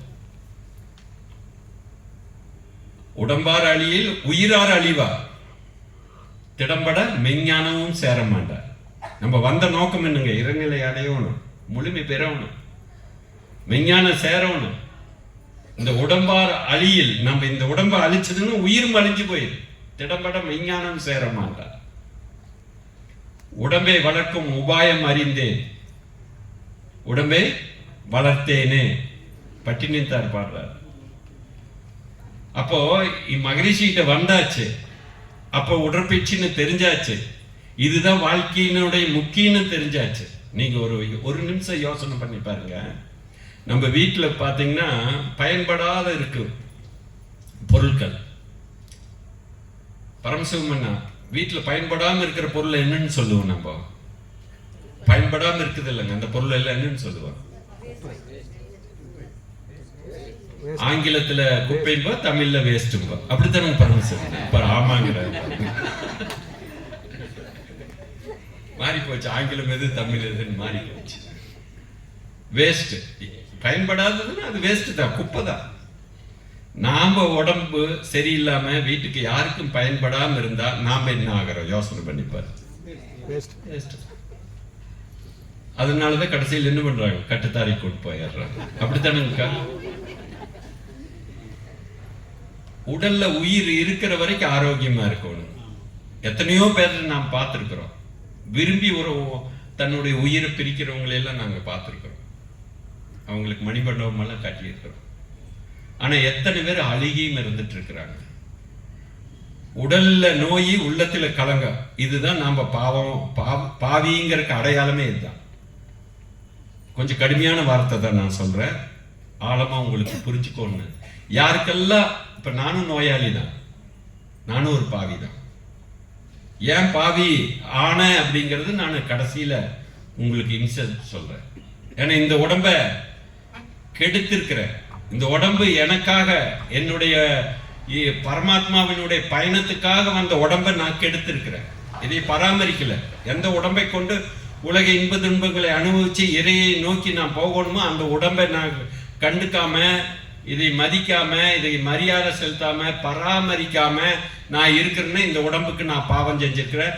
பாவத்தினுடைய அடையாளம் தான் நம்ம கிட்ட நோய் எனக்கு இருக்குது. அதனால நான் தைரியமே சொல்றேன், நான் ஒரு பாவி. மகிழ்ச்சி தெளிவா சொன்னது, உடல்ல நோய் உள்ளத்துல கலங்க. இதுதான் நம்மளுடைய அடையாளம்னு நம்ம கலங்கப்பட்டு இருக்கிறோம்னு அர்த்தம். கடவுள் பிளஸ் களங்கம் இஸ் ஈக்குவல் டு மனிதன். உங்க அறிவுத்திருக்குள்ள எழுதி வச்சிருப்பீங்க, கடவுள் பிளஸ் களங்கம் மனிதன், மனிதன் மைனஸ் களங்கம் தெய்வம். இவ்வளவுதானுங்க. இந்த களங்கத்தை போய்க்கிட்டோம்னா நம்ம தெய்வமாகலாம். மனிதன் தான் தெய்வமாக முடியும். அப்ப மனிதன் தெய்வமாக முடியும்னா முதல்ல இந்த உடல் ஆரோக்கியம் தான். அப்ப இந்த உடலை ஆரோக்கியமாக வைத்துக் கொள்ளணும் அப்படின்னா, இப்ப நான் நல்லா பேசிட்டு இருக்கிறவங்கள இது போல நூற்றுக்கணக்கான ஆசிரியர்கள் வந்து பேசுறாங்க. மகரிஷியா அதுக்கான அற்புதமான வழியெல்லாம் சொல்லிட்டாரு. நாமெல்லாம் செஞ்சிருவோங்களா? ஆசிரியர் பெருமக்கள் எல்லாம் இங்க உட்கார்ந்து இருக்கிறாங்க, என்னை உட்பட சொல்றேன். முதல்ல நம்மளுக்கு வேலை வந்ததுன்னா எதை நிறுத்துறோம்? வேலுமணி என்ன எதை நிறுத்துறோமுங்க? உடற்பயிற்சி தான் நிறுத்துறோம், நாளைக்கு பார்த்துக்கலாம். இவ்வளவு பெரிய அறிவு, இவ்வளவு பெரிய ஞானத்தன்மை நமக்கு கொடுத்துன்னு தொகுப்பாளராக்காம ஃபர்ஸ்ட் எதையும் நிறுத்துவீங்க? ஏதாச்சும் அவசர வேலை வந்தா உடற்பயிற்சி தான். எல்லாரும் அதைத்தான் செய்யறோம். மகான் சொன்னாலும் நம்ம எல்லாம் செய்ய மாட்டோம். ஆனா ஒருத்தர் சொன்னா செய்வோங்க. அவர் யாரு தெரியுங்களா? நம்ம மனம் தான். மனம் சொன்னா தான் செய்வோம். மனம்ங்கிறது என்னங்க? மனிதன். மனம் பிளஸ் இதன் மனிதன். நாம தான் மனம். மனிதன் வேறு, மனம் வேறு அல்ல. அப்போ உடலை பத்தி நல்லா வச்சுக்கணும். மனம் சொன்னபடிதான் கேட்கிறோம். மனம் தான் இந்த உடலுக்கு முதலாளி. அப்படின்னா மனதை பத்தி தெரியல, அதனாலதான் நம்ம உடலுக்கு முக்கியத்துவம் கொடுக்கறது. இப்ப உடலை பத்தி நம்ம தெரிஞ்சிட்டோம். உடல் பஞ்சபூதங்களின் கூட்டு. அதுல இருந்துதான் இத்தனை உறுப்புகள், எல்லா உறுப்புகளும், கல்லீரலா இருந்தாலும் சரி, மண்ணீரல், இந்த ஒவ்வொரு உறுப்புகளுக்குமே நீங்க விலை போட்டீங்கன்னு விலை மதிக்க முடியாது. எத்தனையோ கோடி கோடி கோடி இதெல்லாம் வருதுங்க, பொருளா கணக்கீட்டு பாழில்ல. அப்படிப்பட்ட இந்த உடலை வழி நடத்துறது இந்த மனம்தான். அப்போ மனதை எந்த அளவுக்கு நம்ம தெரிஞ்சு வச்சிருக்கிறோமோ அந்த அளவுக்கு இந்த உடல் நல்லா இருக்கும். ஏன்னா உடல் வேறு, மனம் வேறு இல்லை. மனதினுடைய தன்மைக்கேற்ப இந்த உடல்ல ரசாயன மாற்றம் ஏற்படுது. அந்த ரசாயன மாற்றத்துக்கேற்ப ரத்தம் காற்று வெப்ப தடையாகுது, நம்மளுக்கு நோய் வருது. என்னுடைய பக்கத்து வீட்டில் நண்பருங்க, அவரும் மன்றத்தில் நல்ல ஈடுபாடு. என்னை விட கொஞ்சம் வயசான பிறகு, நாங்கள் 40 வயசுல மன்றத்துக்கு வந்தோன்னா அவர் 50 வயசுல வந்துட்டார். சர்க்கரையோடையும் வந்துட்டார். அவர் வந்து புரிஞ்சுக்கிட்டார், ஓ நல்ல விஷயம், இனிமேல் உடம்ப நாம பார்த்துக்கணும் அப்படின்னு. உடற்பயிற்சி எல்லாம் நல்லா செய்வாருங்க. என்னை விட ரொம்ப சிறப்பாக செய்வார். பேர் ரத்தன் சாமிங்க அவர் பேர். ஆனா அவரும் ஒரு 500-600 பேரை வச்சு கம்பெனி நடத்திட்டு இருக்கிறார். அவர் என்ன பண்ணுவாருங்கன்னா, காலையில போவார் கம்பெனிக்குங்க, ஒரு 3 மணிக்கே உடம்பெல்லாம் பிக்குதுன்னு வந்துடுவார். பார்த்தா சர்க்கரை எச்சாயிரும். டாக்டர் என்னம்பாரு, சரி நீங்க ஒரு வாரத்துக்கு கம்பெனி வீட்டோட இருங்கன்னு. ஒரு 4-5 நாள்லயே ஆளு திடகாத்திரமாயிருவாரு, ஜாலியா இருப்பார். ஒண்ணும் இல்லை, சர்க்கரையெல்லாம் குறைஞ்சிருச்சு, ஒண்ணுமே இல்லை. சரி இனி போல கம்பெனி, ஏன்னா விடாத பழக்க பதிவு. சரி போலாம் பாரு. போன மத்தியானமே திரும்பி வந்திருப்பார், சொரிஞ்சிட்டு வருவார். ஏன்னா அங்க நடக்கிற கூத்து. அவர் ஹார்ட் ஒர்க்கர், அவர் எதையும் வேஸ்ட் பண்ண மாட்டாரு. லைட்டு வேண்டாத இடத்துல எரியுது, ஃபேன் வேண்டாத இடத்துல இருந்து கட்டிங் பண்றது, எச்சா கட் பண்றாரு, எல்லாத்தையும் பார்ப்பாரு. ரத்தம் மேலே எரியுது, சர்க்கரை எச்சாயிரு வந்துடும். அப்ப என்ன, மனதாலையும் இந்த உடம்பு கெடுதுங்க. உடலால நாம கெடுக்கிறத விட மனதால கெடுக்கிறது தான் ஜாஸ்திங்க. அப்படிப்பட்ட இந்த மனதை பத்தி நாம தெரிஞ்சுக்காததுனாலதான் இத்தனை சிக்கலும் பிரச்சனைகளுக்கு. எல்லாத்துக்கும் காரணம் இந்த மனம்தான். அதான் மனம் போன போக்கில் நம்ம போயிட்டு இருக்கிறோம். அப்ப மனதை பத்தி தெரிஞ்சா மட்டுமே இந்த மனதை நம்ம சரி பண்ண முடியும். மனவளக்கலை என்பவர்களுக்கு நல்லா தெரியும் மனம்னா என்னன்னு. தொகுப்பாளர் நல்லா பேசுறாங்க, தமிழ்ல பேசுறாங்க. அது எனக்கெல்லாம் பார்த்தீங்கன்னா வார்த்தையில எத்தனை தடுமாற்றம், அவங்ககிட்ட ஒரு தடுமாற்றம் இல்லை. எவ்வளவு அழகா இருக்குது, கேட்டுட்டே இருக்கலான்னு சொல்றேன். அவங்ககிட்ட கேட்கலாங்க, மனம்னா என்னமா? சரி, யாரோ ஒரு ஆசிரியர் இங்க உட்கார்ந்து இருக்கிறவங்க தெரிஞ்ச சொல்லுங்க, எல்லாமே கரெக்டா தான் இருக்கும். தத்துவத்துல சொல்லக்கூடாது, மக்களுக்கு புரியுற மாதிரி சொல்லணும். உயிரின் படற்கு நிலை கரெக்டான ஆன்சருங்க. இப்ப உங்க பேரு என்னமா? சரண்யா. சூப்பரான ஆன்சர் சொன்னாங்க, அதுதான் கரெக்ட். நம்மளுக்கு புரியுற மாதிரி. எண்ணம்னா நம்மளுக்கு தெரியும், நினப்பு தான் எண்ணம் அப்படிம்பாங்க. அவங்க கரெக்டா சொல்லி உயிரின் உயிரே தெரியாது உயிரின் படற்கு நிலை நம்மளுக்கு சொல்லி என்ன பண்ண என்னம்மா? எண்ணங்களின் கூட்டு தான். எப்படி உடம்பு பஞ்சபூதங்களின் கூட்டம், அதே போல எண்ணங்களின் கூட்டு தான் மனம். மனம் நல்லா இருந்தா நாம நல்லா இருக்க முடியும். மனம் போல் மாங்கலியம், இப்படி எல்லாருமே சொல்லி இருக்கிறாங்க. வாழ்க்கையே அந்த மனதில் தான் இருக்குது. அதனாலதான் வாழ்க்கைக்கு அடையாளமா அந்த மாங்கலியத்தை சொல்லி இருக்கிறாங்க. அப்படிப்பட்ட இந்த மனம்னா எண்ணம், எண்ணங்களின் கூட்டு, எண்ணங்கள் தான் மனம்னு தெரிஞ்சு போச்சு. அதனாலதான் எண்ணம் போல் வாழ்வு. நீ எதை நினைக்கிறாயோ விவேகானந்தர். எண்ணம் தான் எல்லாமே, எண்ணத்துக்கு அப்பால ஒண்ணுமே இல்லை. மகரிஷி எண்ணிய எண்ணியாங்க எழுதுவார், எண்ணியர் திண்ணீராக இருப்பீர். யாருங்க? திருவள்ளுவர். எண்ணம் தான் எல்லாமே. எல்லா பெரியவங்களும் சொல்லுங்க, நீ நல்லது நினை, உயர்வா நினை, நீ நல்லது நினை, நல்லது நடக்கும். எத்தனை பேர் இதை பற்றி சொல்லி இருக்கிறார்.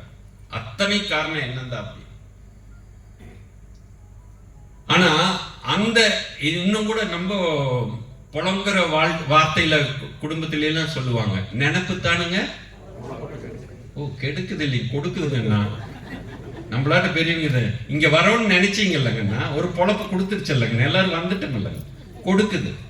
கெட்டது நினைச்சாதான் பொழப்பு கெடுக்கும். நல்லது நினைச்சா மன்றத்துல தினம் 5-5:30 மணிக்கு வருவேன், உடற்பயிற்சி செய்வேன், காயல்பு பயிற்சி செய்வேன், தியானம் செய்வேன், 4 பேருக்கு இந்த விஷயத்த சொல்லுவேன் அப்படின்னு நினைச்சீங்கன்னா உங்களுக்கு நல்லது நடக்கும். எது செய்ய மாட்டேன்னு நீங்க நினைச்சீங்கன்னா நாமளும் அப்படித்தான் இருக்கோம்னு எல்லாம் அப்படித்தான் இருக்கும். அப்போ அந்த நினைப்பு தான் பொழப்பு கொடுக்குது. ஏன்னா எண்ணத்திலிருந்து தான் சொல்லும் வருது, செயலும் வருது, விளைவும் வருது. உலகத்துல நடக்கக்கூடிய 3 தொழில், இதுக்கு மேல ஏதாவது தொழில் இருக்கான்னு பாருங்க. பேசிட்டு இருக்கிறோம் நாம, செஞ்சிட்டு இருக்கிறோம் நாம, அதனுடைய விளைவை அனுபவிச்சுட்டு இருக்கிறோம். இதெல்லாம் எதிலிருந்து பிறக்குதுங்க? எண்ணத்திலிருந்து பிறகு. அதனாலதான் எண்ணம் தான் எல்லாமே. எண்ணத்துக்கு அப்பால வரும். எண்ணம் எழுமிடமும் ஒரு புள்ளி. இந்த உடம்புடைய மைய பகுதியில ஒரு கெமிக்கல் இருக்குதுங்க. அந்த கெமிக்கல் தான் அந்த எண்ணம் இருக்குது. நான் அப்படிப்பட்ட அங்க அதை எழுமிடமும் ஒரு புள்ளி தான். ஆனா சூரியனை நினைச்சிட்டேன்னா சூரியன் அளவுக்கு விரிஞ்சிடுற, அதை எழுந்து விரிகிடமா அகண்டாக. அப்படிப்பட்ட எண்ணம் வலிமையானதுங்க. உண்மையில நமக்கெல்லாம் ஒரு எதிரி இருக்கிறாங்கன்னா பக்கத்து வீட்டுக்காரன, பாகிஸ்தான, சைனாக்காரன இல்லைங்க. நம்ம கிட்ட இருக்கக்கூடிய கெட்ட எண்ணம் தான் உண்மையில நம்மளுடைய எதிரி. யாருங்க? நம்மளுடைய கெட்ட எண்ணம் தான். அதோட மட்டும்தான் போராடணும். அப்ப எண்ணம் தான் எல்லாமே. எண்ணத்துக்கு அப்பால ஒண்ணுமே இல்லை. எண்ணம் நல்லா இருந்தா நாம நல்லா இருக்க முடியும்னு இங்க இருக்கக்கூடிய 300 பேத்துக்கு நம்மளுக்கு தெரியும். யாராச்சும் தெரியாதுங்களா? நாம எல்லாம் புரிஞ்சிருக்கிறோம், தெரிஞ்சுக்கிட்டோம், உணர்ந்து இருக்கிறமானதான் இதுதான். தெரிந்து கொள்வதற்கும் புரிந்து கொள்வதற்கும் உணர்ந்து கொள்வதற்கும் எல்லாத்துக்கும் வித்தியாசம் இருக்குங்க. எப்ப உணர்வோம் அப்படின்னு பாத்தீங்கன்னா அந்த எண்ணம்னா என்னன்னு தெரிஞ்சுக்கிட்டா மட்டுமே. விலங்கல்ல நம்ம 6வது அறிவு படிச்சுட்டோம். உணர்ற இடத்துலதான் நாம விலங்குல இருந்து மனிதனா மாறுறோம். அப்ப எண்ணம்னா என்ன? எந்த பள்ளிக்கூடத்திலையும் சொல்லி கொடுக்கலீங்க. ஐயா எவ்வளவு அற்புதமான பள்ளிக்கூடம் நடத்திட்டு இருக்கிறாரு. அங்கேயுமே ஐயா சித்பவானந்தர், நானும் அந்த ஆசிரமத்துக்குள்ள பல முறை பயணம் பண்ணியிருக்கிறேன். அங்க படிக்கிற குழந்தைகள்லாம் எவ்வளவு பெரிய சாதனைகள்லாம் பண்ணியிருக்கிறாங்க. நம்ம தமிழக அரசு எம்ஜிஆர் காலத்திலிருந்து காமராஜர் காலத்திலிருந்து மிகப்பெரிய அந்த ஆசிரமத்தை அவருடைய அந்த நேர்மையை பார்த்துட்டு நிறைய அரசாங்கமே சப்போர்ட் பண்ணி பெரிய அளவில் பண்ணிட்டு இருக்காங்க. அப்படிப்பட்ட ஆசிரமத்திலேயே பார்த்தீங்கன்னா பகவத்கீதை இந்த எண்ணம் நல்லது அப்படிங்கிறது இதெல்லாம் தெரியும். ஆனா இன்னும் கொஞ்சம் மேல போய் மகரிஷிக்கு மற்ற மகானுக்குள்ள வித்தியாசம் இந்த இடத்துல தான் வரும். சித்பானந்தர் மிகப்பெரிய ஞானி மகா. ஆனா அவங்க பெரியவங்க எல்லாம் சொல்லி இருக்கிறாங்க, இந்த மாதிரி ஞானம் பெற்றவங்க சொல்லல அவங்க புரிஞ்சுக்கிறாங்க. நம்மளாட்ட சாதாரண ஆட்கள் புரிஞ்சுக்கிட்டாலும் அதை செய்யறதுக்கு வழி இல்லை. அதை செய்வதற்கு அந்த புரிஞ்சுக்கிட்டதை உணர்வதற்கு ஒரு பயிற்சி வேணும். பயிற்சி தான் பழக்கமாகும், பழக்கம்தான் வழக்கமாகும், வழக்கம்தான் வாழ்க்கைக்கு உதவும். சிலர் உயர்ந்த மட்டத்தில் இருப்பாங்க, சொன்னோன்னே புரிஞ்சுட்டு நிலைமைக்கு வந்துடுவாங்க ஐயா மாற. ஆனா நாமெல்லாம் அப்படி இல்லை, அடுத்த கட்டத்துக்கு நாம போகணும்.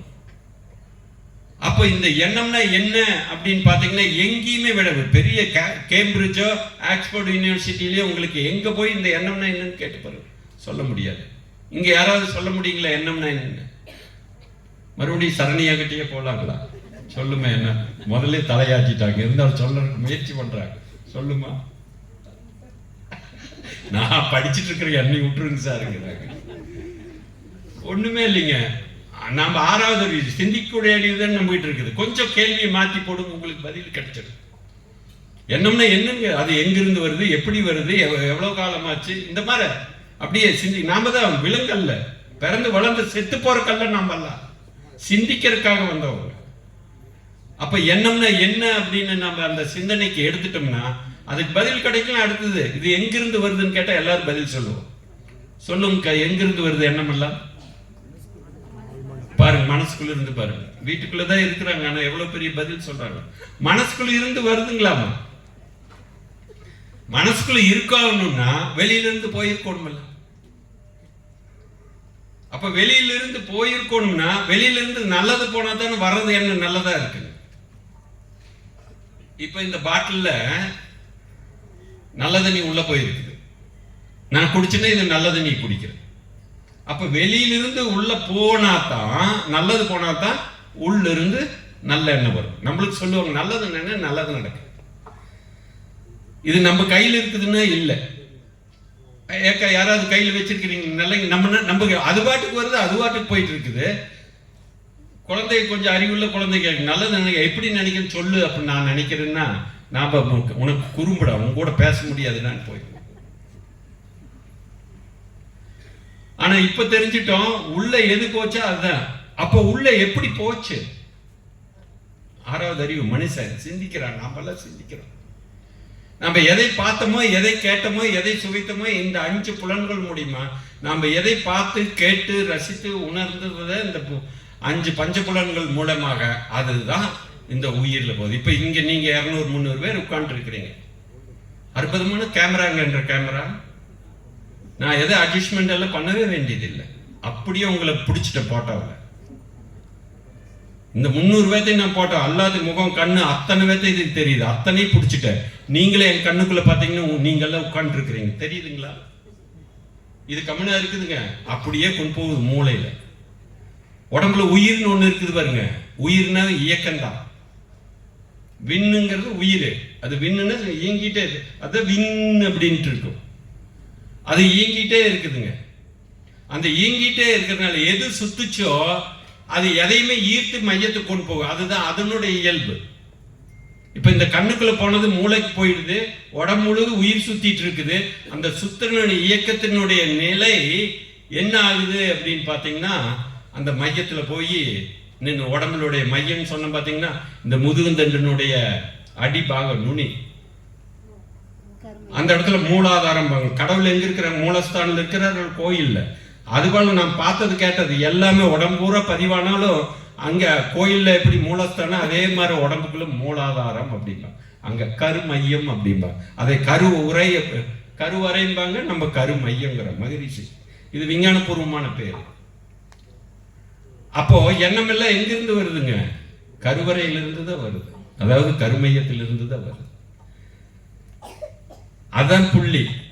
அந்த இடத்துல அங்கே கருமையத்தில் அந்த கருவறையில் என்ன இருக்குதுன்னா அது ஒரு சிம்பிளான கெமிக்கல் தான். அந்த கெமிக்கல் இந்த செல்போனுக்குள்ளே மெமரி கார்டுக்குள்ளே எல்லாமே போய் பதிவாயிருக்குதோ அது போல நாம பார்த்தது கேட்டது இல்லை.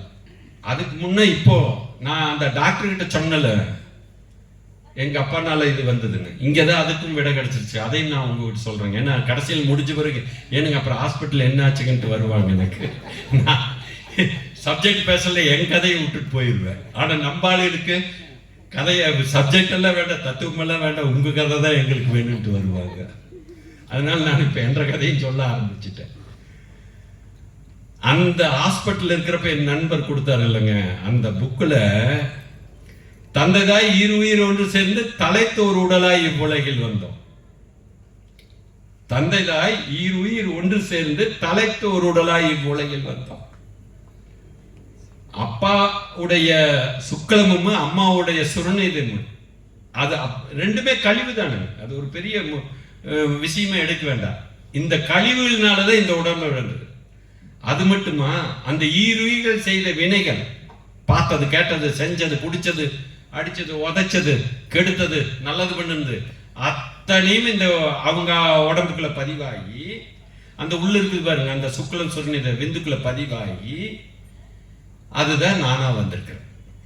இந்த மறு ஜென்மங்கிறாங்களே, தாத்தா பாட்டி தான் உருமாறி தரமாற்றி எங்க அப்பாவா வந்ததுங்க. அவங்க அப்பா எங்க அப்பா அம்மா தான் உருமாறி தரமாறி தன்மாற்றமாயி நான் தான் மறுஜென்மம். என் குழந்தை யாருங்க, வேற யாரும் இல்லை. என் பேர குழந்தை வேற யாரும் இல்லை. நானே என் மனைவி தான் உருமாறி தரமாறி தன்மாற்றமாயி மறு பிறப்பா மறு பிறவிய என் குழந்தை பிறகு. அப்ப நான் எங்க எது பண்ணினாலும் சரி, எங்க அப்பா அம்மா எது பண்ணாலும் சரி, அதை நான் இந்த உடம்புல அனுபவிச்சாகும். இப்ப எனக்கு ஏன் நோய் இருந்தது? உள்ளத்தில் களங்கம் உடலில் நோய் நீ பாவி. எங்க அப்பா வேற நான் வேற இல்லை, எங்க தாத்தா வேற நான் வேற இல்லை, நான் வேற என் பையன் வேற இல்லை, நான் வேற என் பேர வேற இல்லை. நீங்க நின்னு கொள்ளுவான் தெய்வம். இந்த உடம்புக்கு எங்க பாவம் பண்ணீங்கன்னாலும் 10 மணிக்கு மேல நீங்க கடகண்ணியில சாப்பிட்டீங்கன்னா அந்த உடம்புக்குள்ள பாவம் போகுதுன்னு அர்த்தம். பயப்படுத்துவேன் நான். ஏன்னா இப்பதான் அதான் பேசணும். கடைசியில் நான் சொன்ன பார்த்தீங்களா, 99ல் ஆஞ்சியா பண்ணல, ஸ்டெண்ட் வச்சேன். அதுக்கு 6 வருஷம் தான் 8 வருஷம் தான் காலங்க. ஆனால் நான் மன்றத்தில் இருந்தங்காட்டி 12 வருஷம் எனக்கு காப்பாத்துச்சு. மறுபடியும் நான் 12ல் ஸ்டெண்ட் வச்சேன். அது கரெக்டாக வைக்காம அதில் ஒரு மிஸ்டேக் நடந்ததுனால மறுபடியும் 14ல் வச்சேன். அதாவது 7 முறை ஆஞ்சியா பண்ண 5 ஸ்டெண்ட் நான் வச்சேன். எத்தனை நாள் காப்போம்? 99ல் வந்தது. அதுக்கெல்லாம் ஒரு காலங்க. ஏன்னா இந்த ஸ்டெண்ட் வைக்கிறோம் இல்லைங்க, இது அந்த மாதிரி ஸ்ப்ரிங் இருக்கும். இப்படி இதுக்குள்ள ரத்தம் ஓடிட்டு இருந்ததுன்னா அந்த முனையில மறுபடியும் கொழுப்பு கட்டுது. அதுக்கு அவ்வளவுதான், மறுபடியும் அடைக்கும். நானும் 5 ஸ்டெண்ட் வைக்கிறதுக்கே இடமே இல்லாம போச்சுங்க. எல்லா நார்மலையும் ஸ்டெண்ட் வச்சுக்கிட்டேன். டாக்டர் நீ ஸ்டெண்ட் வைக்க முடியாது, ஓப்பன் தான் பண்ணோம்னா 24ல் போன வருஷம் ஓப்பன் பண்ணிட்டேன். ஓப்பன் பண்ணி இப்போ ரூட் மாற்றிட்டேன். 5 போட்டு விட்டாங்க. இப்போ ரத்தங்காற்றெல்லாம் ஓடிட்டு. ஆனால் நான் எங்கூட எல்லாம் ஆப்ரேஷன் பண்ணவங்களாம் போய் சேர்ந்துட்டாங்க. நான் இருக்கிறேன், எனக்கு மனவளக்கலை இருக்கிறதுனால. அப்போ இதிலிருந்து என்ன தெரியுதுங்கன்னா, நாம் எங்கே தப்பு பண்ணாலும் தப்பிக்க முடியாது. செயல் விளைவு தத்துவம் மகரிஷி சொல்றாரு. இந்த உடம்புக்கு பண்ணீங்கனாலும் சரி, குடும்பத்துக்கு பண்ணீங்கனாலும் சரி, அதே மாதிரி எவ்வளவு நல்லது பண்ணீங்கனாலும் உங்களுக்கு கிடைக்காது. அருள் அதுதான். சிலதெல்லாம் பார்த்தீங்கன்னா உங்களை தெரியாமையே உங்களுக்கு நடக்கும். அப்ப நினைப்பீங்க, நான் ஒண்ணுமே பண்ணல, எனக்கு ஏன்னா இவ்வளவு பொறுப்பு, இப்படி இவ்வளவு அதெல்லாம் கிடைச்சிருக்குது. நம்ம ஏதோ பண்ணியிருக்கிறாங்க நம்ம அப்பா அம்மா புண்ணியம், அதனால நம்ம எல்லாம் நல்லா இருக்கிறோம். அப்போ இந்த தந்தை தான் இதை நாமளா வந்திருக்கிறோம், நம்ம தான் குழந்தையா போகணும். அப்படின்னா உங்க குழந்தைகளுக்கு நீங்க சேர்த்து வைக்கக்கூடிய பெரிய சொத்து பணங்காசு இல்லை, அதெல்லாம் கூட அழியக்கூடியது. உடல் ஆரோக்கியத்தை சேர்த்து வைங்க. கருவுளைய திருவுடையார் குழந்தை வேணும். அதுக்கப்புறம் இந்த மன ஆரோக்கியத்தை ஐயா சொன்ன மாதிரி நல்ல விஷயத்தை அவங்களுக்கு போதிச்சு வைங்க. அவங்க 4 பேத்துக்கு நல்லது செய்வாங்க. நீங்க அதை பண்ணுங்க. குடும்பம் தான் பல்கலைக்கழகம். அதுக்கு இந்த அறிவு திருக்குறள் துணை இருக்குது. யாரெல்லாம் இந்த அறிவு திருக்குறளை பிடிச்சுக்கிட்டீங்களோ அவங்கெல்லாம் மண்ணுக்குள்ளேயே போச்சாலும் வெளியில் வந்து சாதிப்பாங்க. யாரெல்லாம் இந்த மனவளக்கலை பயிற்சி எடுத்துட்டு மறந்துட்டீங்களோ அவங்கள மனவளக்கலை பயிற்சி எடுக்காமையும் கூட நீங்க தப்புனா அதுக்கு தண்டனை கம்மிங்க. மனவளக்கலை பயிற்சி எடுத்துட்டு ஆசிரியர் கடுமையா பேசுமா, ஏன்னா நான் மிலிட்ரிக்காரன் தீவிரவாதின்னு எனக்கு பேரு வேல்மணி அண்ணன், அதனாலதான் என்னை பிடிக்கும் அவருக்கு, சுப்பிரமணியனுக்கு. மனவளக்கலை பயிற்சி எடுத்துட்டு ஆசிரியர் ஆயிட்டு துணை பேராசிட்டு மாறினீங்கன்னா தடுமாறிடுவீங்க. என் கண்ணு முள்ளார 25 வருஷமா நிறைய பேர்த்த பார்த்துட்டேன். அந்த பொறுப்புக்கு போகல. நானே பார்த்தீங்கன்னா அருள்நிதி ஆனது 2001 துணை பேராசிரியர் ஆனது 24 23 வருஷம் சர்வீஸ் பண்ணிட்டு துணை பேராசிரியர் ஆயிட்டு. அவ்வளோ காலம் பொறுத்து இருந்தேன். முதல்ல நான் என்னைய உணரணும், அதுக்கப்புறம் தான் மற்றவங்க பேச போகணும் தத்துவம். ஆனால் இயற்கை ஏதோ ஒரு புண்ணியத்தினால நிறைய பேர் ஆசிரியர் ஆகியிருக்கிறீங்க. ஆனால் முதல்ல நீங்கள் மகரிஷி சொன்ன அந்த உங்கள் மனம் சொல்லக்கூடிய அந்த உடற்பயிற்சி தியான பயிற்சி செய்யுங்க. எதை விட்டீங்கனாலும் எப்படி உங்கள் குடும்பத்துக்கு நீங்கள் மறக்காம வீட்டுக்கு போறீங்களோ அதே போல அறிவு திருக்கோயிலுக்கு மறக்காம நீங்க வரணும். வாரத்தில் பூரா வரலினாலும் சரி, ஆனால் வாரத்தில் ஒரு 3 நாளாவது பேராசிரியர் துணை பேராசிரியர் மன்றத்துக்கு வந்துட்டு இருக்கோம். நீங்கள் வீட்டில் உடற்பயிற்சி சரியா செய்ய முடியாது, இங்கே வந்து உடற்பயிற்சி செய்யலாம். நான் இன்னைக்கு வரைக்கும் மன்றத்தில் போய் தான் செய்கிறேன். எனக்கு பெரிய வீடு பங்களா எல்லாம் நல்லா இருக்கு, எல்லா வசதியும் இருக்கு. ஆனாலும் மன்றத்தில் போய் தான் நாங்கள் செய்துட்டு இருக்கிறோம். ஏன்னா அங்கே செய்யலைன்னா அங்கே மகரிஷியோட ஒன்றி நின்று நாம் செய்கிறோம். அதனால இங்கே பயிற்சி எடுத்த அன்பர்கள் யாராவது இருந்தீங்கன்னா, இவ்வளோ பெரிய எவ்வளோ கஷ்டப்பட்டு எத்தனை பேர் நன்கொடை கொடுத்துருக்குறாங்க, அவங்களுக்கு நம்ம நன்றி கடனா இருக்கணும். அப்படின்னா நீங்க மன்றத்துக்கு வந்து தியானம் பண்ணுங்க, உடற்பயிற்சி பண்ணுங்க. உடற்பயிற்சியும் கூட நீங்க வீட்டில் பண்ணலாம். ஆனா எனக்கு தெரிஞ்ச அனுபவத்துல நான் தியானம் வந்து வீட்டில் செய்யறேன்னு சொன்னேன்னா அது தியானமே இல்லை. அப்ப இந்த மனதை பத்தி நாம தெரிஞ்சிருக்கிறோம் அப்படின்னா, இப்ப மனம்னா என்னன்னு தெரிஞ்சிருச்சு. எண்ணம்னா நாம எதை பார்க்கிறோமோ கேட்கிறோமோ அதுதான் எண்ணமா இருக்குது. இப்ப இருக்கிற காலத்துக்கு மகான்கள் தோண்டிட்டே இருப்பாங்கன்னு சொல்லிட்டு இருக்காங்க. இப்ப வேதாத்ரி மகரிஷி இந்த நூற்றாண்டுல ஏன் பிறந்தார், இந்த நூற்றாண்டுல ஏன் வரணும், இவ்வளவு நவீன காலத்துல இங்க ஏன் அவர் தேவைப்படுறாருன்னா, இப்ப கிருஷ்ணன் நாட்டை இந்த செல்போன் இருக்குது. இப்ப எத்தனை பேர் நம்ம எல்லாம் செல்போன் பார்த்துட்டு இருக்கிறோம், கேட்டுட்டு இருக்கிறோம். நாம டிவி பார்க்கிறோம், மீடியா மிகப்பெரிய நவீன உலகம் வந்துருச்சு. எப்படி நாம நல்லது நினைக்கணும்னு நினைச்சாலுமே நம்மளால நல்ல முடியுதோ, நல்லதை பார்க்கணும்னு நினைச்சாலும் நம்மளால பார்க்க முடியாது. குதிரை மாதிரி கடுவாளமெல்லாம் நாம் போட்டிருக்க முடியாது. செல்போன் எடுத்து நல்ல விஷயத்துக்கு மட்டும் பயன்படுத்தலாம். நேற்று சிஎம் சொல்றாரு, அந்த குழந்தைகளுக்கு எத்தனை 20 லட்சம் மடிக்கணினி கொடுத்துட்டு இதை நீங்க விளையாட்டுக்கு பயன்படுத்தாதீங்க, சினிமா பார்க்க பயன்படுத்தாதீங்க, உங்க வளர்ச்சிக்கு பயன்படுத்துங்கன்னு சொல்றாங்க. அந்த குழந்தை நினைக்குது, ஆமா நம்ம உன்னை வளர்ச்சிக்கு பயன்படுத்தலாம் நினைப்பீங்கல்லம்மா நீங்கெல்லாம், அதான் நினைப்பாங்க. ஆனா அங்க போய் தட்டினீங்கன்னா இந்த விளம்பர உலகத்துல வேண்டாத விளம்பரம் எல்லாம் வந்துட்டு இருக்கும். அதுல எங்காச்சும் பட்டன் தவிர்த்திட்டீங்கன்னா எங்கேயோ கூட்டிட்டு போயிடும் நம்மளை எல்லாம். எத்தனை குழந்தைங்க தடமாறி வீச்சருவாலை வச்சுட்டு அந்த ஒன் சைடு காதல்ல ஒருத்தர் கொல்றது. அப்புறம் இந்த டிவியில பாத்தீங்கன்னா இவங்களுக்கெல்லாம் பெரியவங்களுக்கெல்லாம் என்ன பிரச்சனை அப்படின்னா, அவங்களுக்கெல்லாம் இந்த செல்போன் பிரச்சனை இல்லைங்க. ஏன்னாக்கா உங்களுக்கு டிவியில பாத்தீங்கன்னா, நான் எல்லா கதையும் சொல்ற மாதிரி அதே கதையை தான் நானும் சொல்லுவேன். இருந்தாலும் என்னால சொல்லாம இருக்க முடியல. முதல்ல எல்லாம் பாத்தீங்கன்னா இந்த வில்ல வில்லி எல்லாம் கொடூரமா காட்டுவாங்க. இப்ப வில்ல வில்லி தான் ரொம்ப அழகா இருக்கிறாங்க. அவங்க செய்யற அந்த கொடூரத்தை பத்தி பார்த்துட்டு, கொடுமையை பார்த்துட்டு அவங்க மேல வெறுப்பே வரமாட்டேங்குது. ஏன்னா அவ்வளவு அழகா இருக்கிறாங்களே. அழக ரசிக்க போனா கொடுமையும் அது எதையிட ரசிக்கிறது குழப்பமாகி போயிடுது. அந்த மாதிரி எப்படி எல்லாம் கெடுதல் பண்ணலாம் திட்டமிட்டு ஒரு குடும்பத்தையோ ஒரு தன்னுடைய மருமகளையோ இல்ல மாமியாவையோ இது எல்லாம் நிறைய பாக்குறாங்க. இப்ப நீங்க டிவியில பாத்தீங்கன்னா தினம் ஒரு நியூஸ், நேற்று கூட நான் பார்த்தேன் நியூஸ், மருமகளை மாமியா திட்டமிட்டு கொலை பண்ணியிருக்கிறாங்க. எல்லாம் பிடிச்சிடுறாங்க, எல்லாமே இது பண்றது. அத்தனை கெடுதலுமே நாம பார்க்க வேண்டியதா இருக்குது, கேட்க வேண்டியதா இருக்குது. அது போய் உள்ள பதிவாயிடுது. சட்டிக்கல் இருக்கிறது தானே அகப்பியில வரும் என்னங்க. அப்புறம் நான் மட்டும் வீட்டுல நல்லது நினைச்சா நல்லது எப்படி நினைக்க முடியும்? உள்ள என்ன இருக்குது அதுதான் நினைக்க முடியுது. அப்போ இந்த போனதெல்லாம் குப்பையிலும் வேண்டாத கர்மங்களும் உள்ள இருக்குது. இதையெல்லாம் அழிச்சு இதெல்லாம் அகற்றி இதுல நல்லது மட்டும் எடுத்து வெளியில கொண்டு வந்து நல்லது மட்டும் நினைக்கிறதுக்கு ஏதாவது டெக்னிக்கல் இருக்கா? ஏதாவது மெக்கானிசம் இருக்கா? ஏதாவது மெத்தட் இருக்குதா? அண்ணன் பாருங்க தெளிவா சொல்லிட்டார். இல்ல சரியா நீங்க சொல்லுங்க பார்க்கல, ஏதாச்சும் இருக்குதுங்களா? மெக்கானிசம் இருக்குதுங்க. ஒரே ஒரு மெக்கானிசம், ஒரே ஒரு மெத்தட், மெடிடேஷன் தான். என்னங்க அது? மெடிடேஷன் தான். தவம் செய்வார் தன் கர்மம் செய்வார், மற்றெல்லாம் அவம் செய்வார் ஆசை உள்பட்டு. நீங்க எதை வேணா பாருங்க, கண்ணை மூடி உட்கார்ந்து தவம் பண்றதுல தான் இருக்கு. நான் ஒரு கவிஞர் எழுதுனது பார்த்தேன். ஏன்னா பக்தி மார்க்கத்தை பத்தியும் நம்ம கொஞ்சம் சொல்லுவோம். நீங்க பிரார்த்தனை வைக்கிறீங்க கடவுள்கிட்ட போய், கடவுளோட நீங்க பேசிட்டு இருக்கிறீங்க, அதே தியானம் பண்றீங்க. கடவுள்கிட்ட நீங்க பேசுறீங்க, தியானத்துல கடவுள் உங்க கூட வந்து பேசிட்டு இருப்பார். இதுதான் தியானத்துக்கு பிரார்த்தனைக்கு உள்ள வித்தியாசம்.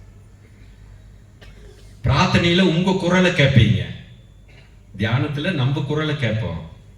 ஆனா பிரார்த்தனையில நம்ம குரல் கேட்போம், ஆனா தியானத்துல கடவுள் குரலை கேட்போம். பிரார்த்தனையில கடவுளோட தொடர்பு கொள்வோம், தகவல் தொடர்பு நடக்கும். ஆனா தியானத்துல கடவுளோட ஐக்கியமாகும். கடவுள் அதுதான் தியானம்.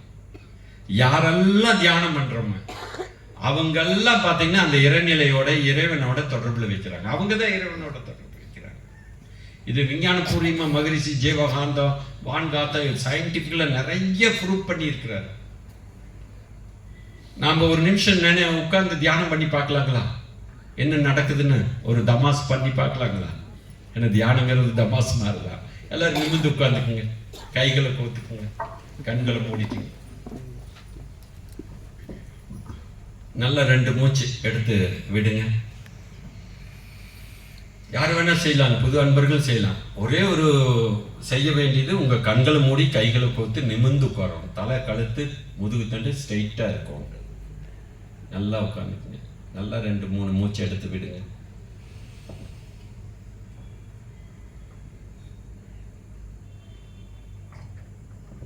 அந்த முதுகு தண்டினுடைய அடிப்பாகன்னு சொன்ன பாருங்களா, அங்கிருந்து மூச்சை மெதுவா இழுத்து உச்சி கொண்டு வாங்க. உச்சியிலிருந்து மூச்சை விட்டுக்கொண்டே உடல் முழுவதும் பரவி பாதம் வரை கொண்டு போங்க.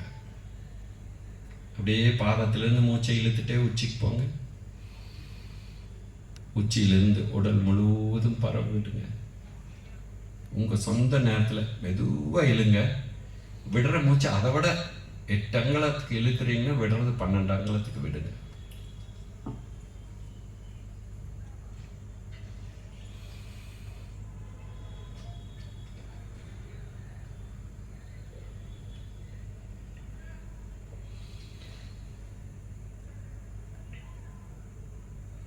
மூச்சை கவனிக்கிறது அப்படியே நிறுத்திக்கங்க. அப்படியே உங்களுக்குள்ள பாருங்க.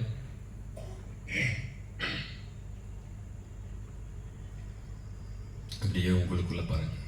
மூச்சை கவனிக்க வேண்டாம்.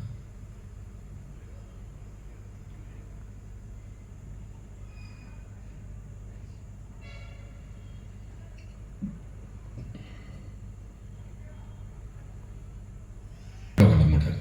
கண்களை திறந்துக்கலாங்க. வாழ்க வளமுடன், வாழ்க வளமுடன். இப்போ கண்களை மூடி நம்ம தியானம் செஞ்சோம். இதுதான் தியானங்க, வேற ஒண்ணுமே இல்லைங்க. கண்ணுங்களை மூடி உட்காரணும். கோயில் எல்லாம் தியான மண்டபம் இதுக்கு தான் கட்டியிருக்கிறாங்க. தேங்காய் பழம் உடைச்சு பொறிக்கல்லையோட சாப்பிட்றதுக்கு இல்லைங்க. தவம் முடி அந்த இறைவனோட பிரார்த்தனையில பேசிட்டு வந்து உட்கார்ந்தீங்கன்னு வைங்க, உட்கார்ந்து கண்ணு மூடினீங்கன்னா இறைவன் உங்க கூட பேசலாம். ஆனா நம்ம அந்த இடத்துல சாப்பிட்டு வந்துடுறோம். இறைவன் நம்ம கூட பேசுறதெல்லாம் கேட்கறது இல்லை. இறைவன் உங்க கூட பேசணும்னா அந்த கோயிலுக்குள்ள இருக்கிற தியான மண்டபத்துல அங்க போறதுக்கு பிரியம் இல்லை. நான் விஞ்ஞான உலகத்துக்கு வந்துட்டுன்னா வாங்க இங்க அறிவித்திருக்கோயில் உட்கார்ந்து பேசலாம். இப்ப கண்களை மூடுனீங்க. அப்ப கண்களை மூடுறப்போ மூச்சை கவனிச்சோம். அதுக்கப்புறம் கண்களை மூடணும்னு என்ன வந்ததுங்க? சில பேர் இவர் எப்ப முடிப்பாருடா, நம்ம 5 மணிக்கே வந்து உட்காந்துட்டோம். என்னை நினைச்சிருப்பீங்க கண்டிப்பா. இல்லை இந்த கூட்டத்தை நினச்சிருப்பீங்க. சில பேர் உங்கள் வீட்டுக்கெல்லாம் போயிட்டு வந்திருப்பீங்க, சில பேர் டைனிங் ஹாலுக்கெல்லாம் போயிட்டு வந்திருப்பீங்க. இன்னைக்கு என்ன நேற்று கொடுத்ததே இன்னைக்கு கொடுப்பாங்களா? கிடைக்காது, வேற புதுசாக கிடைக்காது. இதெல்லாம் வந்ததுங்களா? யாராச்சும் போகாத இடம் அமெரிக்கா, லண்டன், இப்போ வெனிசுலாவில் குண்டு போட்டிருக்கு, அங்கெல்லாம் போயிட்டு வந்தீங்களா யாராச்சும்? இல்லை. நீங்கள் பார்த்தது, கேட்டது, உணர்ந்தது தான் நீங்கள் கண்கள் முடிப்பது. அப்போ தியானத்தில் நம்ம எண்ணத்தை, எண்ணம்னா என்னங்க? மனம். மனம்னா என்ன? மனிதன். நம்மளை எப்போ பார்க்குறோம்னா தியானத்தில் தான். நாம் யாரு? பரமாத்மா. பரமாத்மா யாரு? நாம். அங்கிருந்து தான் இங்கே வந்திருக்கிறோம், இங்கிருந்து தான் அங்கே போயிருக்கிறோம். அப்போ அதைய பார்க்கறது தான் தியானம். யாரெல்லாம் இந்த எண்ணத்தை வாட்ச் பண்ணுறாங்களோ அவங்கெல்லாம் மனவளத்தோடு இருப்பாங்க. உடலை யாரெல்லாம் பராமரிக்கிறாங்களோ அவங்க உடல் நலத்தோடு இருப்பாங்க. அப்போ உடல் நலமும் மனவளமும் மனிதனால தான் முடியும். யாரெல்லாம் உடற்பயிற்சியும் தியான பயிற்சியும் செய்துட்டு இருக்கிறாங்களோ அவர்களெல்லாம் மனிதர்களாக. நம்மளாம் விலங்கிலிருந்து வந்திருக்கிறோம். விலங்கின பதிவில் இருக்கு. நாம் சொன்ன மாதிரி மனிதன் பிளஸ் களங்கம், அதுதான் மனிதனா இருக்கு. சரி, கடவுள் பிளஸ் களங்கம் மனிதனா இருக்கு. அந்த களங்கத்தை போக்கணும்னா உடற்பயிற்சி, தியான பயிற்சி, இந்த ரெண்டையும் செய்தால் மட்டுமே நம்ம அந்த இறைநிலையோட போகணும். நம்மளுடைய வாழ்வினுடைய நோக்கத்துக்கு அடிப்படை உடல் நலமும் மனவளம் தான். அதனால தயவு செய்து இதுவரைக்கும் எப்படி இருந்தீங்களோ இனியாவது, குறிப்பா ஆசிரியர் பெருமக்கள்கள், இந்த அகத்தாய் 1, 2, 3 இதெல்லாம் எடுத்திருப்பீங்க. அவங்கெல்லாம் மற்ற பயிற்சிகள் எல்லாம் செய்யுங்க. வேலுமணி என்ன, சுப்பிரமணிய என்ன, இங்கே இருக்கிற நிர்வாகிகள் தவம் இருக்கிறாங்க. இந்த பெருந்துறை மக்கள் எல்லாம் நல்லா இருக்கணும், தியானம் பண்ணுறாங்க. எத்தனை பேர் இதுக்கு பொருள் உதவியெல்லாம் கொடுக்குறாங்க. இப்போ அக்காமார்கள்லாம் பாருங்க, 7 மணிக்கு மேலே வர்றாங்க. இங்கே ஃபஸ்ட்டில் பார்த்தீங்கன்னா நம்ம தலைவர் சுப்பிரமணிய அண்ணன் வந்து பயந்துராதீங்க, எங்கள் அன்பர்கள்லாம் கடைசியில் வருவாங்க. அந்த கடைசியில் வர்றவங்களுக்கு சொல்கிறேன், நாளைக்கு ஒரு நாள் தான் நம்ம கொஞ்சம் முன்னாடி வாங்க. மேடையில் இருக்கிறவங்களாம் பயந்துக்கிறாங்க, நீங்கள் வருவீங்களா வரமாட்டீங்களா அப்படின்ட்டு. முதல்ல வந்தவங்களுக்கு ரொம்ப ரொம்ப நன்றி, கடைசியாக வந்தவங்களுக்கு அதை விட ரொம்ப ரொம்ப நன்றி. நாளைக்கு சிறப்பாக வருவீர்கள் என்று கூறி இந்த அற்புதமான வாய்ப்பையும் ஒரு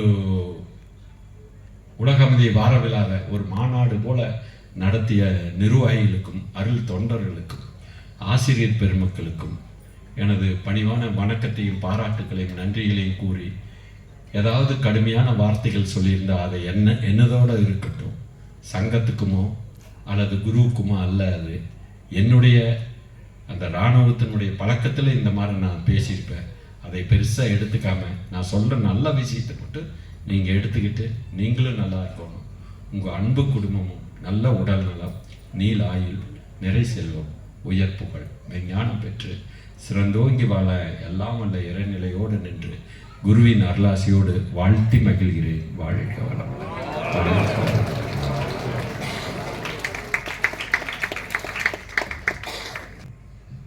மனிதனாக பிறந்தவன் அமைதியாகவும் வெற்றியுடனும் மகிழ்ச்சியாகவும் வாழ வேண்டும் என்பதுதான் இயற்கையின் நியதி.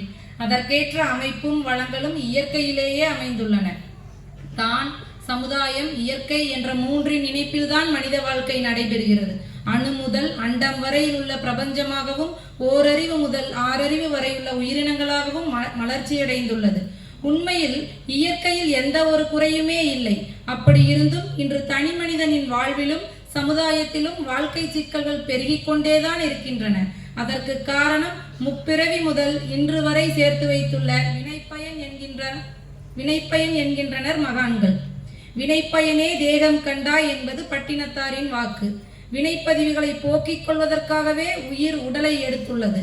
வினைப்பதிவாம் சுமையை விடுத்து தூய்மை பெறவே நினைவாய் உடல் எடுத்தேன், நிலம் மீது விழுந்த பின்னே எனை மறந்தேன் என்றன் வினை மறந்தேன், இறைவா உனை மறந்தேன், ஆனால் நீயே உள் நிறைந்து எனை மீட்டு என்கிறார் வேதாத்திரி மகரிஷி அவர்கள். வாழ்வின் நோக்கமே இறைநிலையை உணர்தல்தான். அதை ஒரு பயணமாக கருதினால் அப்பயணத்திற்கு உடல் ஒரு வாகனம். உயிர் இன்ப துன்பத்தை அனுபவித்தாலும் அது உடலை கருவியாக கொண்டே அனுபவிக்கிறது. ஊனுக்குள் நீ நின்று உலாவினதை காணாமல் நானென்றிருந்து நலனழிந்தேன் பூரணமே என்கிறார் பட்டினத்தார். இறைவன் எங்கும் இருக்கிறார், தன்னுள்ளும் இருக்கிறார். உடல் என்பது இறைவன் உரைகின்ற ஆலயமாக இருக்கிறது. இதை உணர்ந்து கொள்ளாமல் புலனின்பங்களில் சிக்கி உடலை கெடுத்துக் கொள்வது அறியாமையாகும். மனவளக்கலையின் சாராம்சமே முறையான உடல், உயிர், மனப்பயிற்சிகள் அடங்கிய யோக சாதனைகள் மூலமாக வினைப்பதிவுகளை போக்கிக் கொள்ளலாம் என்பதுதான். உடலுக்கு நலம் கொடுக்கக்கூடிய உடற்பயிற்சி, மனதிற்கு வளம் கொடுக்கக்கூடிய தியான பயிற்சி, உயிருக்கு உறுதியளிக்கும் காயகல்ப பயிற்சி, இம்மூன்றும் உடலையும் உள்ளத்தையும் உயிரையும் மேம்படுத்தி தூய்மைப்படுத்தி மனிதன் வாழ்வாங்கு வாழ்வதற்கு வழிவகுப்பனவாகும். வேதாத்திரி மகரிஷி வடிவமைத்திருக்கும் மனவளக்கலை யோகா இவற்றையெல்லாம் அளித்து மனித குலம் உய்வதற்கு வழி செய்கிறது, வாழ்வின் நோக்கமாகிய முழுமை பேரை அடைவதற்கு வழி செய்கிறது என்ற மிக அற்புதமாக உரையாற்றி நம்மை நல்வழிப்படுத்திய ஐயா அவர்களுக்கு மனமார்ந்த நன்றிகள்.